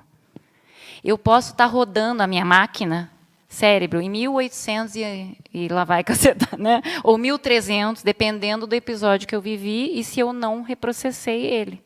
Mas se eu reprocesso, ponto, faço isso que a gente falou, eu estou versão 2019, né? Maio 2019. Então, é importante a gente estar atualizando o nosso reprocessamento. Tá? Essa é a resposta. Ok. Se tiver alguma pergunta do que já foi debatido, aí a gente fala que já foi, mas é só para pontuar aqui. Tá bem. A Maria de Falces pergunta se você já passou por algum trauma. Sim, conforme eu falei aqui no início, né? Sim. Depois eu deixo, como eu falo, 3 pontinhos para quando eu ler meu livro. Daí eles vêm mais direitinho. Tá certo. Ainda no verbete retrotrauma, o Willy Leiva pergunta, ele cita aqui um trecho, mecanismo. O processo de autossuperação do retrotrauma atua por mecanismo de reelaboração da retromemória traumática, até então evitada, atuando no psicossoma, proporcionando o neoentendimento do retroevento traumático sob ótica mais funcional e coerente com a realidade holossomática, multidimensional, seriexológica e ajustável no fluxo do cosmos. Pode comentar o parágrafo acima do verbete retrotrauma? Eu vou fazer um complemento da pergunta anterior que explica esse parágrafo, tá? Tem uma técnica, gente, que eu não falei e ela é muito boa para quem trabalha para quem quer, né, trabalhar com seus traumas, mas ela é uma técnica terapêutica, daí você vai precisar procurar alguém que faça essa técnica. Ela se chama EMDR, tá? Tem até gente nossa que trabalha aqui, né, com essa técnica. EMDR. É uma técnica em inglês, Eyes Movement Desensibilization and Rehabilitation, Reprocessing. Acho que é Reprocessing, né, Rosângela? Ela está ali. É Reprocessing, né? O R do EMDR. Reprocessamento, né? Mas, assim, é uma técnica neuropsicológica, tá? Que faz com que o cérebro nos leve ao... Você vai trabalhar, vamos dizer, X, né? Eu quero trabalhar um processo de abuso, um processo de abandono, seja o que for. E aí o teu cérebro, a partir dessa técnica, vai trazer os pedacinhos, vamos dizer assim, né, as peças que estão relacionadas com aquele evento. E o terapeuta vai te ajudar a fazer a significação dessas peças. Né? Então, é como se a gente, que nem vai limpar a casa. Não, hoje é dia de limpar a casa. Então, você tira tudo do lugar, para depois você arrumar. Não, então eu vou botar aqui, vou arrumar aqui, tiro o que não precisa mais, né? Só deixo o que precisa. É a mesma coisa a EMDR. Né? Ela vai fazer uma desorganização temporária, ela vai deixar submergir essas memórias, passo a passo, em várias sessões, não tudo numa vez, de acordo com o fôlego da pessoa, com o entendimento, e o terapeuta vai ajudando essa pessoa a entender. Então, ela é excelente para você conseguir passar mais rápido, né, vamos dizer assim, superar mais rápido o trauma ou o retrotrauma. Ok. Eu espero que tenha... Eu peguei o contexto achando que eu pego as duas coisas ao mesmo tempo. Tá? Espero que eu tenha respondido. A Marilux pergunta, na página 3, no 3º parágrafo,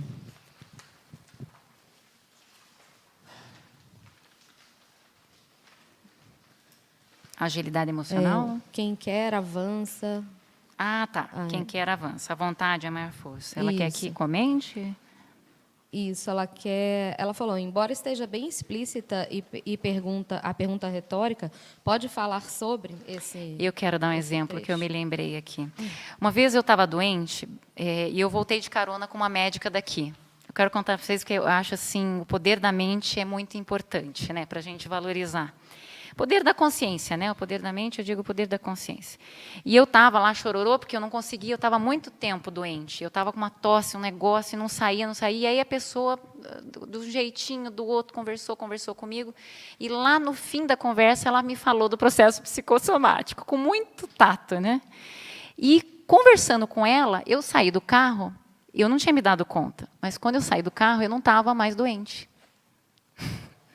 Eu estava 3 semanas doente. Eu conversei com ela e eu parei de ficar doente. Na mesma hora. Então, assim, aí eu vi a ideia e a emoção que estava envolvida no processo. E eu consegui fazer esse desassédio pela conversa com ela. Quer dizer, ela conseguiu me desassediar, na verdade. Mas ela me ajudou, né, nesse processo. Então, o que eu quero dizer com isso? A vontade, no sentido de eu estava predisposta, eu estava aberta a essa interassistência, não estava fechada, né? Mas ela é uma grande força e a nossa mente, né, junto com essa vontade, é muito importante também. Porque é ela que vai regular de novo a questão do pensene. Né? Ela que vai desentortar o resto. Né? Se você está retilíneo no PEN, você tende a retilineizar o SEN e o N. Né? E da mesma forma, o contrário. Às vezes a pessoa vai ter... Por isso que a gente falou que cada um é de um jeito. Às vezes um toque, um carinho é terapêutico, ele vai mudar a ideia. Então, dentro do pensene lá, pensa o carrinho. Mudou o SEN, ele muda o PEN e o EN. Às vezes é pela energia. Você vai numa dinâmica, vai num algum campo, e o campo te desassedia. Né? Ele permite que o resto do carrinho seja arrumado. Então, de uma forma ou de outra... o que importa a gente entender é que eles são elementos que não estão dissociados, estão interligados, mas que por trás deles tem a consciência. E se ela não estiver predisposta, gente, predisposta a essa assistência, a interassistência, a receber e a fazer assistência, né? Porque ela também, às vezes, ela é a maior endividada do processo. Ela precisa estar correndo atrás do prejuízo. Né? Mas, se ela tiver essa predisposição, ela vai conseguir se curar. Tanto a si, quanto aos vamos dizer assim, vítimas dela. Né? As pessoas que ela também prejudicou. Que a gente sempre pensa só na gente. Né? Mas e os que a gente prejudicou? Né? O que a gente está fazendo? Né?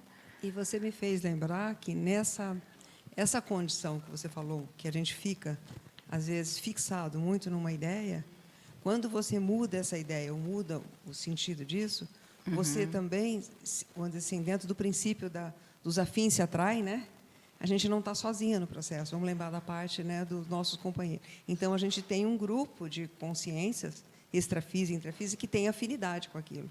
No momento que eu deixo essa ideia, eu passo a deixar de ressonar também. Então, eu vou cortar esse vínculo, vamos dizer assim, né? Eu vou fazer a mudança. Então, esse desengatar, vamos dizer assim, né? Você desassimilar esse processo, né? Com essas consciências afins, também é um processo de liberação. Então, tanto eu estou pensando, como as consciências também estão pensando junto comigo, naquele mesmo padrão. Quando eu mudo o meu padrão, eu tenho a possibilidade de ou ajudar a mudar, né? A dar um exemplo para essa mudança, ou, no mínimo, eu Troca. cortar e começar a avançar. Então, eu acho que isso é muito sério, porque Muito daí sério. eu acho que a responsabilidade pela essa mudança na questão do trauma, ela não é uma questão só individual. Não. Né? Ela é uma questão que envolve Íntegra. um processo, um grupo, onde você pode, a partir daí, fazer a mudança e aí, de fato, começar a assistir esse grupo que você pertenceu, né? Que era parecido com você, né? Que era semelhante a você, né? Então, são esses movimentos que eu acho que a gente vai fazendo. E acho que isso, às vezes, eu vejo que isso é um dificultador. Porque, às vezes, a gente se confunde muito. Quando a gente fica muito obnubilado pela emoção, a gente não sabe se sou eu que estou pensando ou se eu estou sendo pensado junto, né? E aquilo ali tem um peso maior, né? Muito então, grande. acho que a gente tem hoje recursos na conscienciologia aqui que são fantásticos, né? Assim, em termos de Com dinâmica, certeza. muitos recursos para a gente poder mudar isso. Com certeza. Só mais um pouquinho que tem ainda, né? Algumas perguntas. Tem mais, mas se quiser intercalar com o pessoal aqui... aí Eu você vou vai- dar vez, vai acho que vendo. tá bom. Então, tá bom. O Willy Leiva pergunta: no verbete proexopatia consta o trauma ectópico, e aí ele define: marca o resquício negativo psicossomático dificultador da retomada da tarefa da proexis, devido aos sentimentos de medo, receio, baixa autoestima, baixa autoconfiança, dentre outros, oriundos de experiências, atitudes, decisões e comportamentos errados. Pode comentar como identificar e superar esse tipo de trauma, esse trauma ectópico? Olha, é aumentando a nossa autocrítica, não tem outro jeito. Eu acho que a evolução é assim, né? Não é só a superação de traumas, né? A gente cada vez mais precisa caminhar para um nível de autoconsciência e nível de autoconhecimento maior que nos permita saber aquilo que a gente é bom, aonde a gente pisa na bola, ou já pisou na bola, e aonde a gente precisa calçar, que são os nossos trafais, né? Calçar no sentido de aprender, desenvolver habilidades, né? Eu acho que tem muito a ver com a humildade, gente, porque assim, como eu sou parte do primeiro grupo dos egóicos, né, a minha reciclagem começou com descensão cosmoética, que é descer do salto, né? A gente reconhecer a nossa pequenez. Né, a gente, eu digo, desse grupo, né, as pessoas que não têm esse problema, me desculpem, aí elas se encontram numa outra situação, mas assim, para quem tem ego demais, precisa começar a diminuir o seu ego, reconhecer as suas imaturidades, reconhecer os seus problemas, reconhecer a sua pequenez perante esse universo maior da interassistência, para num segundo momento ela começar a se reeducar com relação a isso. A primeira coisa que eu comecei a fazer nessa reciclagem foi isso, assim, parar, quando eu vi que eu tinha lá os problemas, as coisas, mas eu estava muito centrada em mim mesma, eu falei, não, o negócio agora é eu morder a língua, não tem outro jeito. Então, se eu ia para a filha, eu queria privilégio, morde a língua. Se eu queria reclamar de alguma condição, morde a língua. Se eu queria... até que uma hora você tem que morder o pensene. Você não morde mais a língua, você morde o pensene. Né? Então, você vai de trás para frente. Né? Começa com comportamentos corriqueiros, né, pequenos, e depois você vai para as minúcias. Né? Gente, eu chegava a ficar brava com os meus gatos. Pensa bem, olha a minha maturidade. Eu querendo que eles me dessem atenção, ou que eles não fizessem determinados... Gente, eles são gatos. Eu olhava para eles, mas vocês, isso aqui... Espera aí, Thaís, são gatos. Né? Vamos lá. Né? Então, assim, eu estava sendo exigente com os meus gatos. Então, pensa bem, né? A nossa personalidade, ela se exterioriza em tudo, né? Mesmo nesses ambientes, né? Com esses seres e tudo mais. Mas, enfim, eu só quero trazer para a proexopatia, nós, intermissivistas, não somos muito diferentes da média da população. A gente tem necessidade de sobrevivência financeira, material, tem que dormir numa cama, tem que ter dinheiro para comer, tem que ter dinheiro para se transportar, tem que ter um trabalho útil para poder a pessoa se sentir útil, precisa estar envolvido, estar presente e fazer parte de uma comunidade, se sentir parte de uma comunidade. Ela precisa fazer, e a diferença maior que eu vejo, nossa, passando essas necessidades que são, vamos dizer, universais, né? Necessidade afetiva, enfim, tudo mais, tem a questão da necessidade da ProEx. A gente precisa estar realizando aquilo que a gente se comprometeu para realizar. Porque senão a gente fica capenga, né, o intermissivista. Porque além dessas necessidades normais, que estão presentes na média da população, em todos, a gente precisa fazer jus ao nosso curso intermissivo. A gente teve um diferencial. A gente estudou, a gente ralou, a gente ouviu o SBREG, a gente repassou a nossa vida. Então, isso que a gente está falando não é a primeira vez. Então, é como se fosse aquela coisa do reincidente, né? A pessoa que vai lá, comete um crime, ela vai presa, você sabe que não sei quantos % volta a reincidir no crime. Né? Então, nós somos intermissivistas de primeira mão, quer dizer, recentes, né? Assim, tivemos essa grande oportunidade. Será que a gente não pode tentar não reincidir? Vamos fazer uma tentativa de fazer jus, né, a essas informações, a essas companhias. Nossa, vejam bem, quando a gente fala aqui da Colinópolis, né, Foz do Iguaçu, quantas ICs nós temos? Olha os campos que nós temos. Olha a beleza natural que nós temos aqui. As energias, a qualidade de vida. A gente tem muito aporte. Não dá para esbanjar isso tudo. A gente tem muita responsabilidade sobre esses aportes. Externos, internos também, né? Aquilo que a gente aprendeu, que a gente pôde ouvir. Eu tive a oportunidade de rememorar. Eu posso, de novo, né? A gente tem que desconfiar das memórias, mas essa memória eu não vou me esquecer. Que foi, é como se eu estivesse me preparando para vir para cá e eu estivesse com um orientador evolutivo e ele estivesse repassando a lição. Então, vamos repassar, né? Então, o que você não pode esquecer? Aí eu falava para ele, não, eu não posso esquecer do equilíbrio íntimo. Eu não posso esquecer do equilíbrio íntimo. Então, essa é a minha senha para essa vida.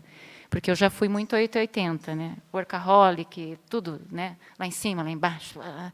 Então, hoje eu tento, né, andar na linha do meio. Toda vez que eu saio da reta, ele falou, como identificar? Quando a gente aumenta a autocrítica e o autoconhecimento. Então, eu já sei meu problema. Né? Meu problema é ser radical demais, excessiva demais, egóica demais. Então, qual que é a solução? Egóica de mim, né? Altruísmo, assistência. A gente sabe a terapêutica é o contrário daquilo, né?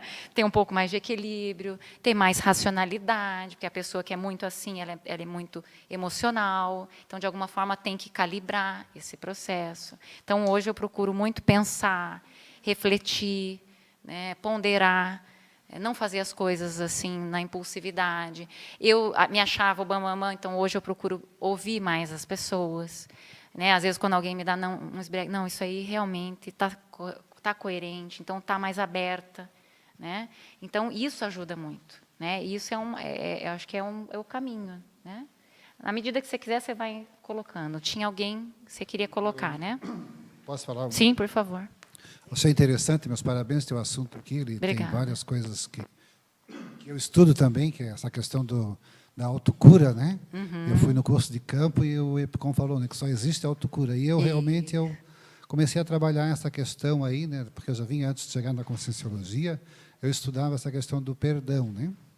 Então, daí eu fiz vários cursos, achei bem interessante, porque tem a autocura, né? A autocura é você com você mesmo. Eu até achava que dependia do outro. Não, é um movimento que você faz naquela negócio que você falou da ressignificação do... A gente não vai dispensar a ajuda da pessoa, né? Mas, mesmo assim, a autocura ela é você com você mesmo, né? Mesmo que outra pessoa te ajude, mas você precisa dar o abertismo para isso, né? Então, a autocura independe da outra pessoa, porque se você depender da outra pessoa para se, né, porque reconciliação, você é retomar alguma coisa que foi perdida, né? Mas aí a outra pessoa não quer, então você não obtém a autocura, entendeu? Então, essa foi a reflexão que eu tive, né? Porque se você depender de outra pessoa para obter a autocura, você está fadado a não conseguir alcançar a autocura, porque a outra pessoa não é obrigada a se reconciliar, fazer as pazes com você, né? Ela não é obrigada a entrar no seu território, né, acenando bandeira da paz. Não necessariamente, porque ela é livre de gostar de você ou não, né? Então, quer dizer que a autocura ela vai além dessa questão de retomada de território, que é a reconciliação, né? A reconciliação seria uma heterocura, eu depender de uma outra pessoa para me reconciliar, né? E a autocura, depois que eu li um livro de um ceguinho que escreveu um livro, eu mudei totalmente essa questão, né? De que só existe realmente a autocura. É você com você mesmo, com a ajuda de outras pessoas. Mas você sabe que ela passa pela reconciliação, né, a autocura, né, em alguns casos, né? Mas não necessariamente a reconciliação consentida, vamos dizer assim, né, ou que tenha reciprocidade, Passa, né? ela pode passar, mas não necessariamente. Se for uma condição, através de uma condicional de você conseguir autocura através daquela outra pessoa, um inimigo ele não vai querer se reconciliar contigo. Ele vai querer que você entre em parafuso, né? Então, ele já está você já está com o loco de controle externo na mão dele, então você não tem autocura. Você quer a heterocura, mas a heterocura não é concedida porque a outra pessoa não concede, porque ela não quer que você se cure. Então, a autocura não é alcançada através desse movimento de você querer se deslocar para o loco externo, querendo que o outro conceda, né? Tente em amizade com você, mas ele é livre, não pode não querer, ele pode. As pessoas são livres para gostar ou não gostar da gente, né? Certo. Essa é a realidade, Isso. Querer se afastar, tomar outro rumo. Então, esse aí é um ponto assim que eu refleti, né, assim, porque antes de eu chegar na Conscienciologia, eu já estudava alguma coisa sobre autocura, né? Então, e até tu falasse ali a questão ali da reincidência, né?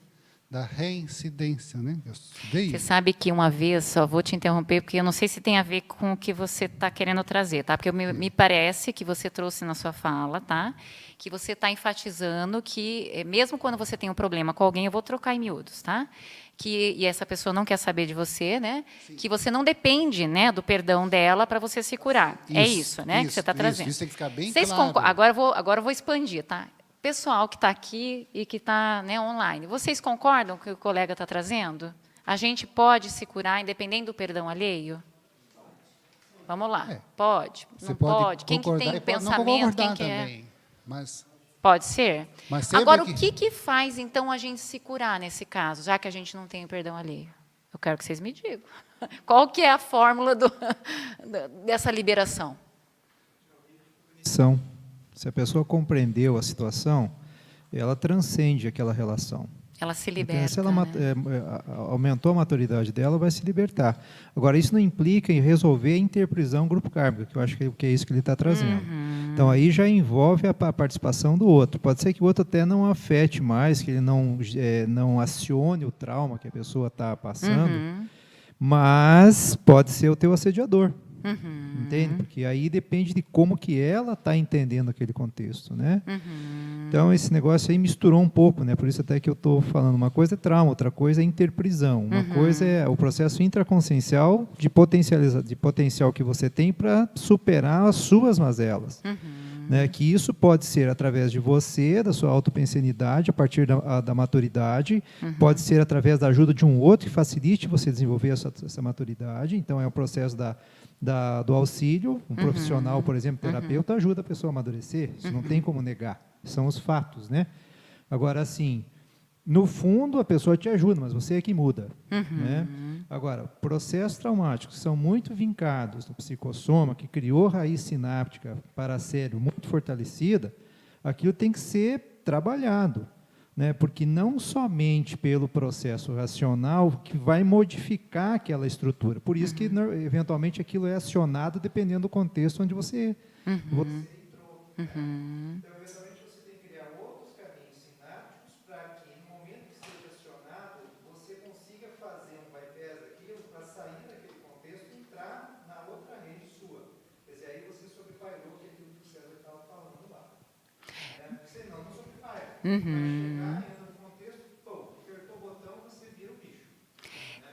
Tem um... Posso?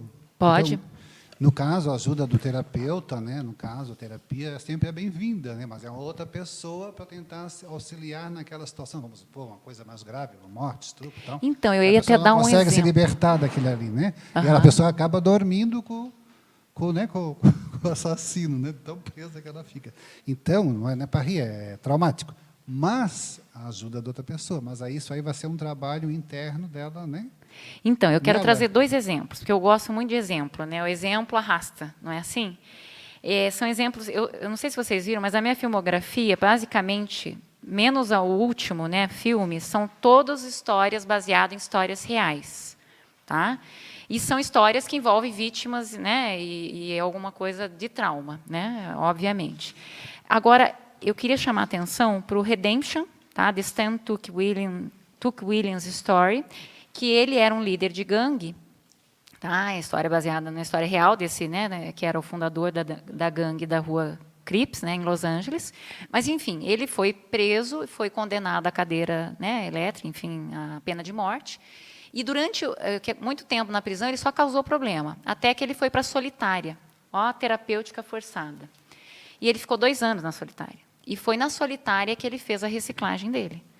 Depois da solitária, ele decidiu que ele ia mudar. E ele começou a escrever livros contra a violência e contra o que ele fazia com as gangues, dentro da prisão. Durante vários anos. Ele foi indicado ao Prêmio Nobel da Paz, Prêmio de Literatura, ele ajudou em tratados de paz, e ele fez apelação à corte. Eu fiquei assim bastante tocada pela história dele, porque ele fez apelação 2 vezes. Tipo assim, estou tentando melhorar, me libera da cadeira. E ele não foi liberado.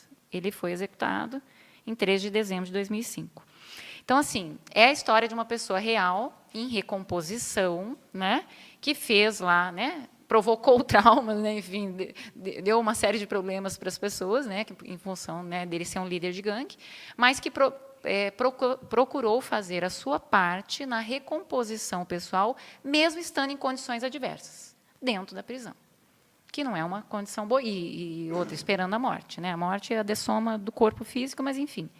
Então, esse é um exemplo que eu queria trazer para poder mostrar essa questão que é possível a recomposição, mesmo que os seus, né, suas ex-vítimas não te perdoem, né, que ele não foi perdoado, mas ele continuou ali, né, na tarefa dele. E teve uma outra história de baixo, Uma Longa Viagem, que fala sobre a história do Eric Lomax, que ele era um oficial do Exército Britânico, que foi também preso em 42, né, durante a Segunda Guerra Mundial, pelos japoneses. Tem o filme e tem o livro, tá? E ele foi torturado, enfim, passou por uma série de horrores de guerra, só que tinha uma pessoa específica que presenciava sessões de tortura, e ele era o tradutor. E ele presenciou tudo, né? E ele vivenciou o estresse pós-traumático e tudo mais, né? O livro ele conta, o filme mostra todas as repercussões, mas o fato é que ele não conseguia se libertar da dor e da braveza, né, dele com essa pessoa e com o que tinha acontecido com ele. E ele, anos depois, você me ajuda a lembrar se foi ele que escreveu ou foi a esposa que escreveu a carta para poder ele... Ou ele ficou sabendo, né, que esse tradutor vinha próximo da cidade dele, ou vivia próximo, e ele foi se reencontrar com ele. Né? E depois, é claro, no primeiro momento, a coisa não foi muito fácil, né? Esse reencontro, essa coisa da reconciliação. Mas depois eles se tornaram grandes amigos. Então, você veja, alguém que torturou, entre aspas, não era o torturador, mas era que presenciou tudo, ficou conivente. Né? E que, no entanto, ele conseguiu admitir como amigo. Então, se transformou num grande amigo dessa pessoa, enfim, conseguiu se recuperar das lembranças e processos traumáticos. Então, eu estou dando 2 exemplos, um de não perdão e o outro de reconciliação, mas ambos de recomposição. Porque esse cara, agora só para complementar, que foi o que presenciou as torturas, ele entrou para um centro budista, se eu não me engano, e ele fazia o contrário do que ele promovia a paz, vamos dizer assim, com visitas turísticas, ele era um agente turista, mas assim, ele dava palestras, ele tentava fazer um esforço, porque ele ficou preso na culpa. Então, cada um ficou preso numa emoção diferente, um na raiva e o outro na culpa, por ter presenciado e não feito nada, enfim, visto os horrores, e ele estava do lado do inimigo. Né? Fala com o microfone, por gentileza. Acho que 80 e poucos anos juntos. Então, acho que eles conseguiram fazer esse ciclo que você comentou. Né? Eles tiveram uma experiência traumática, mas depois eles ressignificaram e passaram a ter uma vivência positiva juntos. Né? Uhum. Eles passaram um trecho da vida construindo uma relação positiva. Uhum.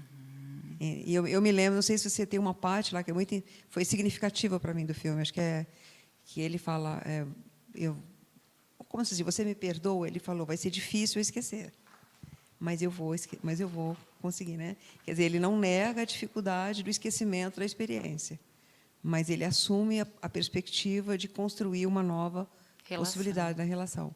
Então, é interessante. É um filme que vale a pena, viu? É um filme que recomenda, o filme e o livro, né, que você comentou. Ele é bem Uma coisa significativo interessante, nessa condição. é só para eu me lembrei de uma outra coisa, no Ortopensadas, no dicionário de Ortopensadas do professor Valdo, eu fui procurar a questão, tudo que tinha lá, né, de trauma, enfim, que pudesse ter relação, e teve uma situação que ele falava assim, não era bem de trauma, mas que a gente pode contextualizar nesse contexto do trauma. Mas ele falava assim, que uma ótima terapia para o trauma são as retrocognições, que é o que o César estava falando, porque no momento que você vê, por exemplo, no meu caso, eu tive condição de, um pouquinho, visualizar que eu fui mais algoz do que vítima.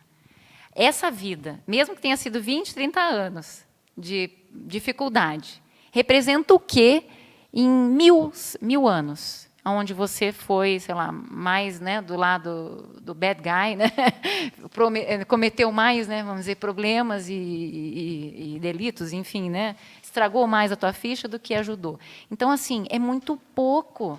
Por isso que a gente pensa pequeno, né, porque a gente tem a monovisão, né, só está vendo uma parte da história. A mesma coisa, outra vez eu fui na casa de uma pessoa que estava viajando e eu fui fazer TENEPS, eu estava muito braba com a pessoa. Muito brava, muito brava. Aí a pessoa cedeu o quarto para eu poder fazer, cedeu o horário, tudo. E na TENEPS, a primeira coisa que aconteceu, sabe o que eu fiz? Sabe o que eu tive? Um esbregue dos amparadores. Como que você está brava com o fulano? O fulano te ajudou assim, assim, assim, assim nas outras vidas. E você está brava? Você deve muito a ele. Nossa, aquilo lá para mim foi assim, putz, falta de memória. Né? Então, de novo, a gente está com a visão desse tamanho, ela vai lá, fala uma coisa que eu não gosto, pô, Jussara, porque a Jussara... Daqui a pouco, mas a Jussara te ajudou, fez isso, aquilo, outro, aquilo... E eu só peguei a parte ruim, né? Só gravei né, aquilo que me incomodou. O resto está tudo, né, esquecido. Né? Então, toda vez que a gente pensar que a gente está, né, vamos dizer assim, do lado só da vítima ou do lado do mais, né, afetado, desconfia. Acho que essa é uma técnica de superação também do trauma. Desconfia. Porque, às vezes, nem vira trauma. Quando chegar nesse ponto, você nem vira... Não, vamos sobrepairar, vamos virar a página, vamos intercompreender, né? Vamos compreender, vamos bola para frente. Né? Tem mais alguma... pode falar, imagina. Você trouxe aqui do filme, de Uma Longa Viagem, e... Eu não conheço o filme, mas, se eu entendi, teve um ponto em que ele ficou com transtorno de estresse pós-traumático e ele não conseguia superar isso, e uma das formas que ele viu foi de se conectar com essa pessoa que estava na mesma história. Foi. E isso me lembrou um livro que me ajuda muito, que eu ia até... que traz essa questão de... que existem vários caminhos para você trabalhar um problema, uma necessidade de saúde mental, um trauma. O nome do livro chama Curar: o estresse, a ansiedade e a depressão sem medicamento nem psicanálise. Opa. É um título provocativo, e o autor dele é o David Servan-Schreiber, que é um médico neurologista. Ele escreveu também aquele livro Anticâncer, que é a história dele com o câncer. E depois disso ele escreveu alguns outros livros, ele escreveu esse Curar. E o objetivo dele, nesse livro, é explicar que, às vezes, se o caminho do trauma, o caminho do problema da doença mental, ele vem pela emoção, pelo sistema límbico, o sistema emocional, o cérebro reptiliano, às vezes você tentar o caminho racional não chega lá, porque essas duas coisas não conversam às vezes. E aí ele traz no livro várias técnicas que fazem a pessoa entrar pelo sistema emocional. Então ele fala do EMDR, foi aí que eu conheci um pouco mais. Ele explica o EMDR, cita casos, eu fiquei curiosa, fui atrás. Hoje eu faço MDR, acho muito bacana. Ele explica a questão da sincronização cardíaca, que é essa coisa de você botar um animal doméstico em você e as ondas cardíacas dos dois, os estudos já mostram, se sincronizam, isso gera uma acalmia. Então, tem uma questão fisiológica. Né? E aí, além disso, ele fala de outras técnicas, do mindfulness, da meditação. São ótimas. De você, e assim, ele conta algumas histórias, eu acho que a superação do trauma tem esse aspecto da pessoa, às vezes, cuidar para ela não tentar racionalizar apenas, ou não ir só pelo caminho mental, porque o comum, né? porque pode ser que ali ela não encontre a conexão afetiva que ele aqui encontrou para resgatar aquela história. Exatamente. Né? Então, quando o Willy pergunta assim, como é que você sabe que você está tendo um trauma desviador de proexis, antiproexogênico? Uma das coisas que eu identifico em mim é quando a emoção que eu tenho naquele contexto está desproporcional àquele contexto. Parece óbvio, mas me ajuda muito, porque aí eu identifico, aqui tem uma raiz de trauma. Posso decidir tratar isso agora, posso decidir não tratar, mas tem. Outra coisa que eu vejo, quando a pessoa tem uma situação, um projeto, um objetivo que ela não consegue alcançar, e, em tese, ela tem os trafores para alcançar aquilo. Então, ela começa a ver, poxa, por que eu não consigo, sei lá, fazer isso aqui, concluir essa minha tese, minha monografia, concluir esse artigo? O que me impede? Aí ela tem que fazer autocrítica. Um dos motivos pode ser um trauma. Bacana. Outro pode ser porque realmente aquilo é ectópico. Às vezes ela acha que é bom para ela e não é, né? Mas acho que é legal a gente olhar Muito boa a contribuição. Claro, claro. O nome dele é David Servan Schreiber, Schreiber, né?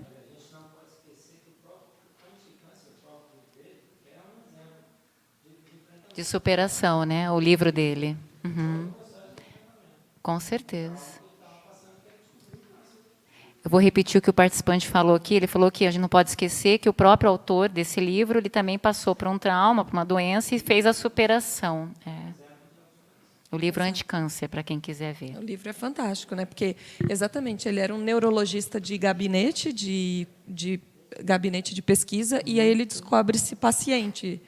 E agora? Eu não gosto nem de paciente, eu vou ser paciente?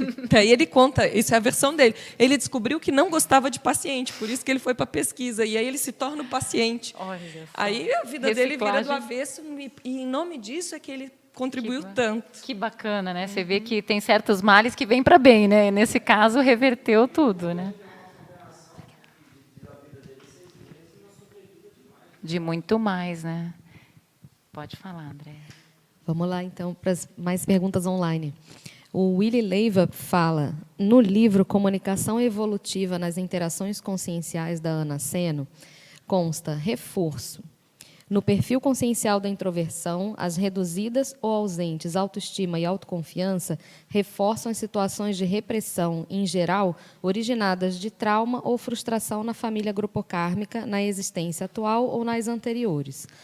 Como superar a autorrepressão geradora da introversão?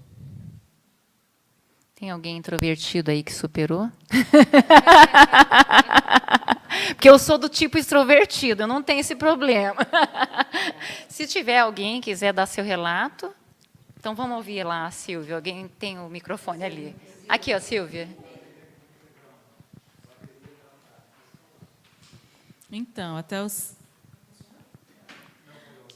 Pega outro? Mãe, faz favor.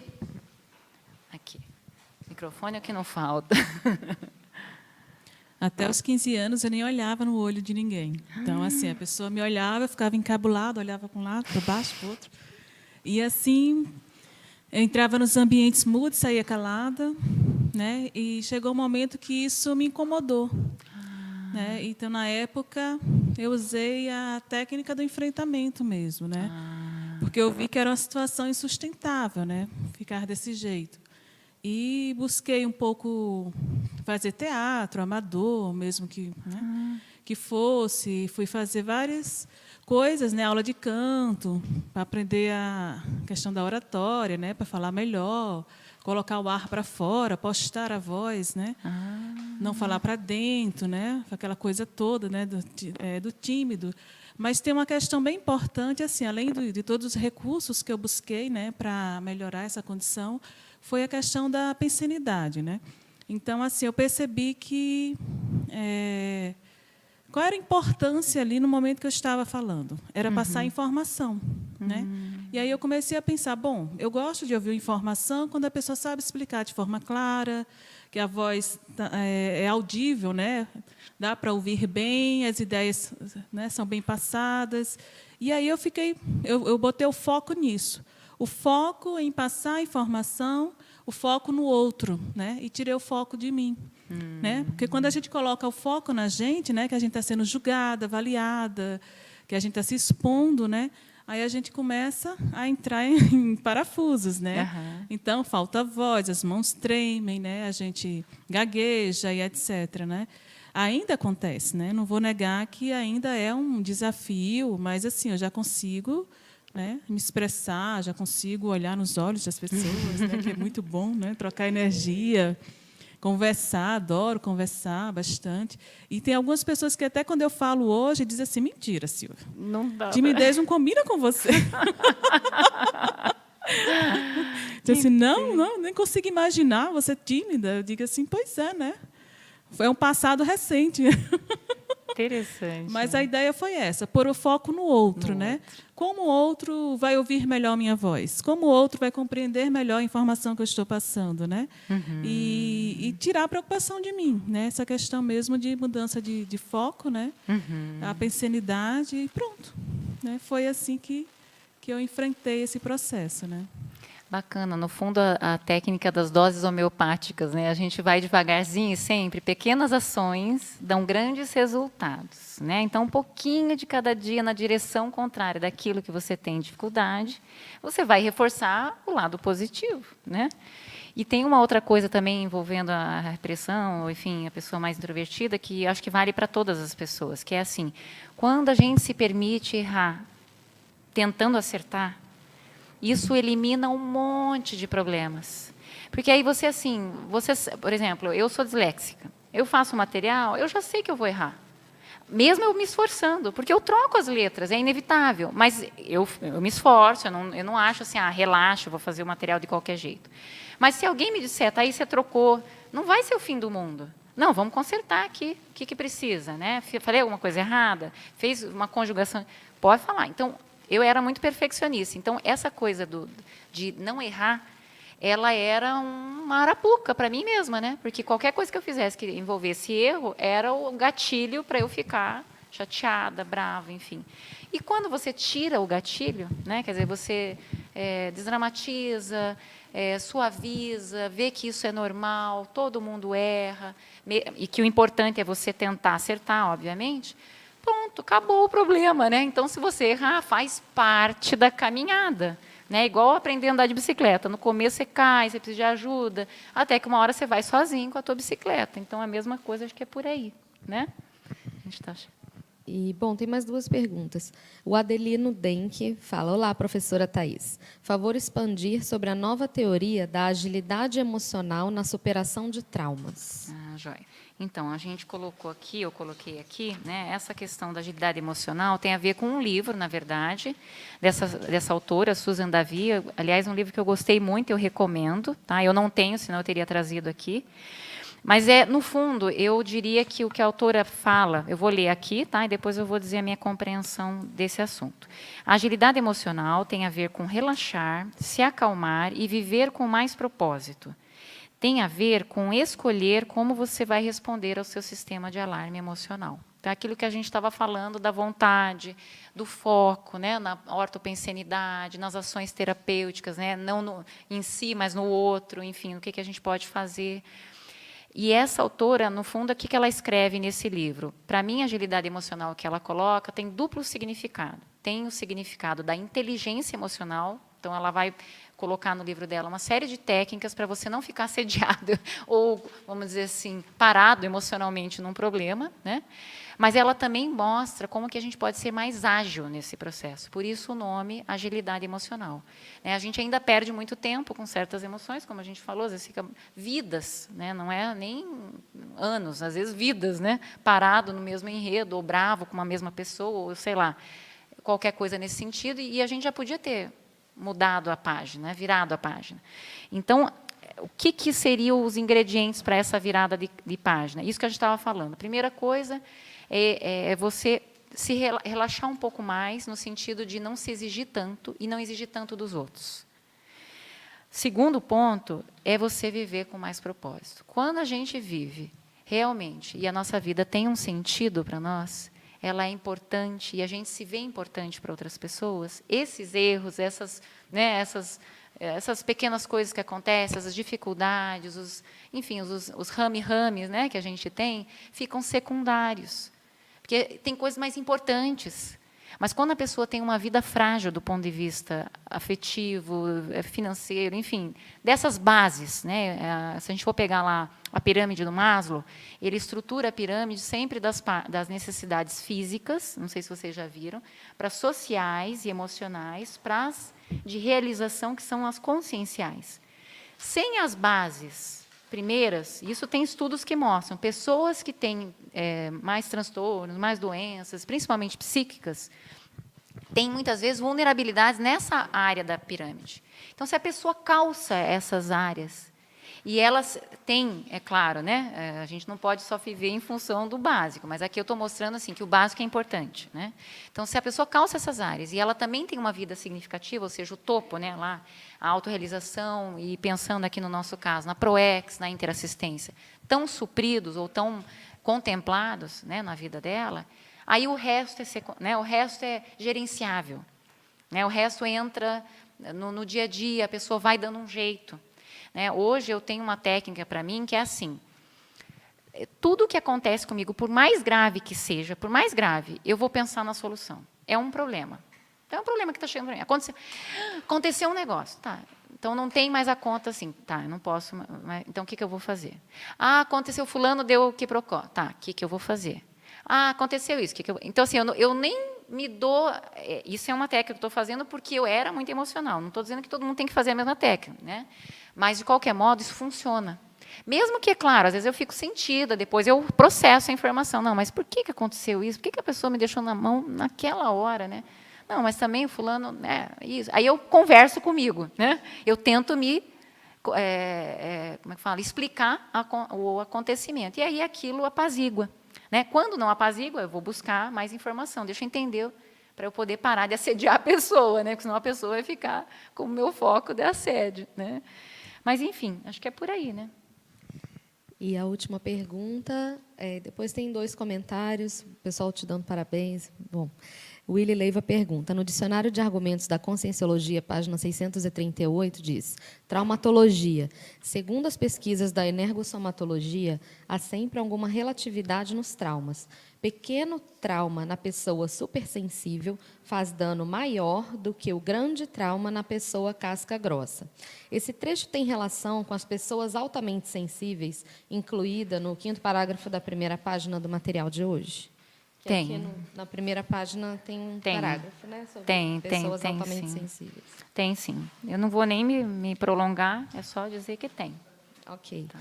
E, bom, a Rosemary Espírito Santo falou, parabéns, Thaís, ótimo tema.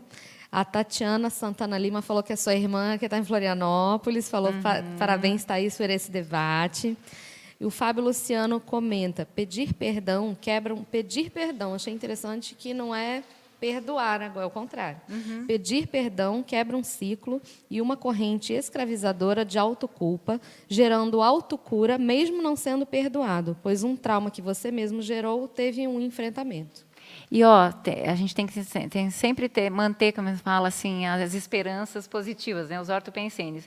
Eu tive um problema que eu causei com algumas pessoas e eu fiquei amargurada com aquilo, mas eu me coloquei à disposição. Eu falei, olha, o dia que eu tiver a oportunidade de me retratar, eu quero me retratar. E uma vez eu estava aqui em Foz, né, num restaurante, e a pessoa estava. Aí eu olhei, parei, pensei, falei, não, eu acho que eu vou tentar. Aí eu me aproximei da pessoa e pedi se eu podia conversar com a pessoa falou que tudo bem. Aí eu me retratei com a pessoa. E a pessoa aceitou a minha retratação. Mas foi anos depois da ocorrência. E ela falou, Thaís, eu concordo. Ela não retirou nada. Eu falei, não, eu errei nisso. Não, eu concordo com você. Eu não retiro, não diminuo a sua pena. Mas, assim, a gente se entendeu. E aquilo, para mim, foi tão positivo, assim, porque, embora eu já não tivesse presa, mas era um sentimento assim, eu gostaria, né, vamos dizer assim, de fazer a retratação. Então, é muito legal quando a gente pode fazer isso em algum momento. Eu acho que a gente está no nosso horário, né? alguém mais que quer fazer uma última colocação, ou a gente pode abrir aqui para a nossa Diana fazer... Vamos fechar aqui, Sim, por favor. ouvindo em latim o professor Laurentino. Ah. Na página 1, eu gosto de ouvir o latim do professor Isso, Laurentino. vamos lá. Eu pensei nisso. Faz falta? Eu estou com saudade das aulas de latim, professor Laurentino. Ó, viu? Por favor, leia para a gente aí, dá o microfone para ele. Que como latinista, eu não consigo ler essa frase como ele lê. Vamos lá, professor. Affectus qui passio est, desinit esse passio, simulatque eius claram et distinctam formamos ideia. Aqui foi traduzido por sofrimento, tradicionalmente, passio é traduzido por paixão, a paixão de Cristo, por exemplo. O que significa sofrimento? O outro sentido da palavra paixão. O domingo da paixão é o domingo do sofrimento. Entende? Quer dizer, no português mais antigo tinha esse sentido. E a tradução está aí, né? A emoção, que é sofrimento, deixa de ser sofrimento num momento, que é o simulatque, em que dela formamos uma ideia clara e nítida. Uma vez que nós compreendemos aquilo ali, aquele sofrimento, deixa de ser sofrimento. Eu sei a razão dele, sei o porquê, etc. Parece que há uma paz. Muito obrigado, professor Laurentino. E obrigado também, professora Thais. Brilhante aula aí sobre autossuperação de traumas. Então, agora nós vamos passar para a voz da razão, que é a professora Diana. Vamos lá. Muito bom. Bastante assunto hoje, né? Vamos ver. O trauma é uma forma de prisão emocional e pode se tornar interprisão grupocármica quando se cria o ciclo algoz-vítima. Os traumas não vêm somente de relacionamentos, ocorrem após acidentes, como tragédias ambientais, que estão no extracontrole da pessoa. A pessoa que tem trauma na infância tem mais possibilidade a um transtorno de estresse pós-traumático, que prolonga esse sofrimento. E muitas pessoas adoecem em função de um episódio traumático que passou. O trauma é resultado da pessoa não ter maturidade para entender a sua realidade. E a tendência é querer sempre colocar a responsabilidade no externo. O ponto-chave é fazer a assunção da responsabilidade sem autoflagelo. Quando a pessoa se acha com muita razão, geralmente quer acobertar algo que tinha visto antes. Às vezes, a gente não tem maturidade, porque não alcançou o nível de lucidez. A maturidade que preciso para lidar com o fato e a maturidade que não temos. Na verdade, a gente acaba se tornando vítima de nós mesmos em relação ao trafal, traço faltante, porque não temos a maturidade que precisamos. E não tem que entrar em autoculpa por isso. O trauma esconde uma ideia patológica. A vida começa a girar em torno de um enredo. A gente paralisa numa ideia e pensa que serve para todas as pessoas e todos os lugares. Terapêutica do trauma. Recontar a história. Quando a gente compreende o que se passou, coloca o mental soma, isento da emoção, conseguimos ressignificar a história. O paradigma consciencial auxilia no entendimento do trauma. Se a gente, de alguma forma, se afinizou com uma situação, alguma relação a gente tem com aquele contexto. O caminho aí é de interassistência, e não de ficar somente na relação algoz e vítima. A intercompreensão é a maior profilaxia e terapêutica do trauma. Ao reivindicar em excesso, você não está olhando o outro lado, está comprometido com a monovisão. Esse equilíbrio traz a condição de uma análise mais madura. Os recursos intraconscienciais, entendimento de você mesmo, os atributos, qualidades, trafares, ajudam na superação dos traumas. As análises vão ficando mais realistas e menos emocionadas. O primeiro passo para superar o trauma é a pessoa querer. O primeiro momento é fazer o curativo, auscultar e identificar o que está sentindo. Daí fazer laboratórios, sessão de terapia, extravasar. Liberar as emoções negativas e aumentar as positivas. Às vezes, um trauma vai reacender retrotraumas, porque enquanto a gente não aprende, a gente repete a lição. Uma vez feita a ressignificação, é o momento de preencher nossa mente com coisas boas, de fazer ações em direção contrária ao trauma. 3 tipos de pessoas com mais predisposição aos traumas. A egóica, quando aumenta demais o problema. Os altamente sensíveis, parapsíquicos e mais empáticos, tendem a perceber mais as dores do mundo. E as pessoas boas e ingênuas, mais predispostas aos abusos. Uma das melhores técnicas de desassédio é a leitura de temas avançados. A leitura, nesse caso, também ajuda a sair do padrão do trauma. O retrotrauma se supera da mesma forma que se supera o trauma. Para a memória emocional, não existe tempo.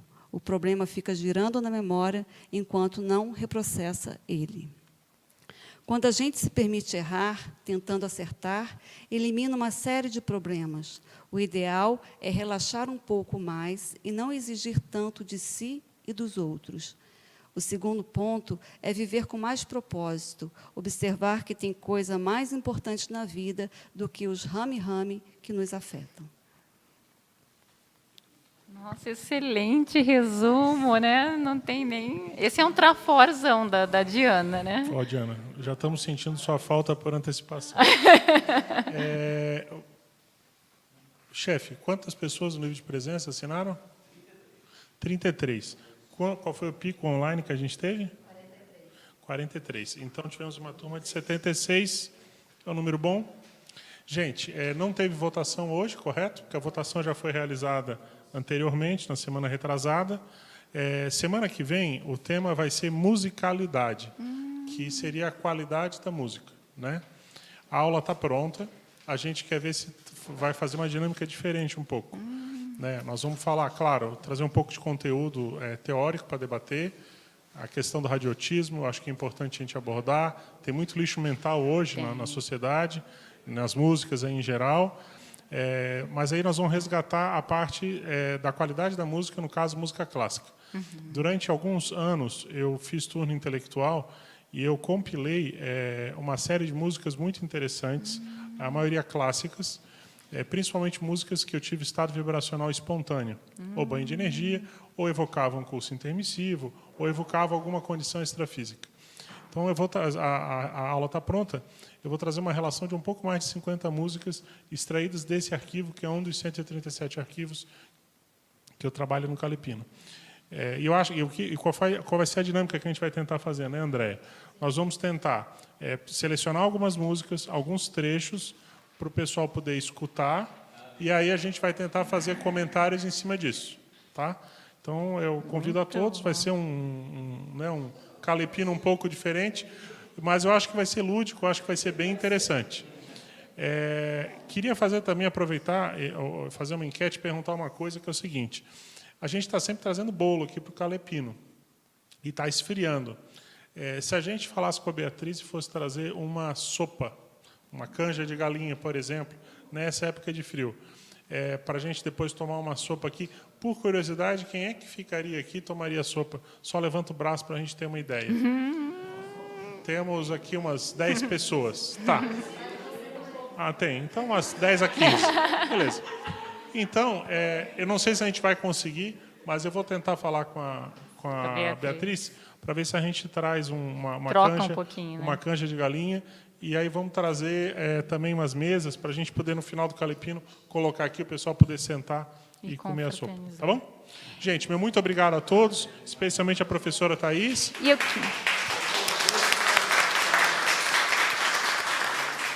Você me permite fazer uma divulgação? Claro, faça a divulgação. Gente, só um minutinho, eu só queria fazer uma última divulgação. Na verdade, eu queria primeiro agradecer, né, que foi uma oportunidade que caiu como uma luva. Então, assim, fico muito agradecida pela presença de vocês, pela oportunidade e por quem também participou online. E eu queria, como eu sou também voluntária da Conscius e vai ter um curso agora em julho que é bem interessante. Eu queria só falar um pouquinho desse curso. Ele é o 6ª imersão em conscienciometria, vai acontecer do dia 5 ao dia 7 de julho, no Mabu. Tá? E ele é um curso que eu vou colocar o que está aqui. Ele é uma forma otimizada de se autoconhecer por meio de múltiplos ângulos. Então, quem quiser ter ajuda para aumentar a sua autopesquisa e num campo otimizado, vale a pena esse curso. Tá? Eu já fiz tiveram outras pessoas que fizeram e mudaram muitas coisas na sua vida, na sua praxis, depois desse curso. Então, vale a pena. E você quer fazer também alguma coisa da Escola do Parapsiquismo? Não. Mas então tá joia, gente. Obrigada, viu?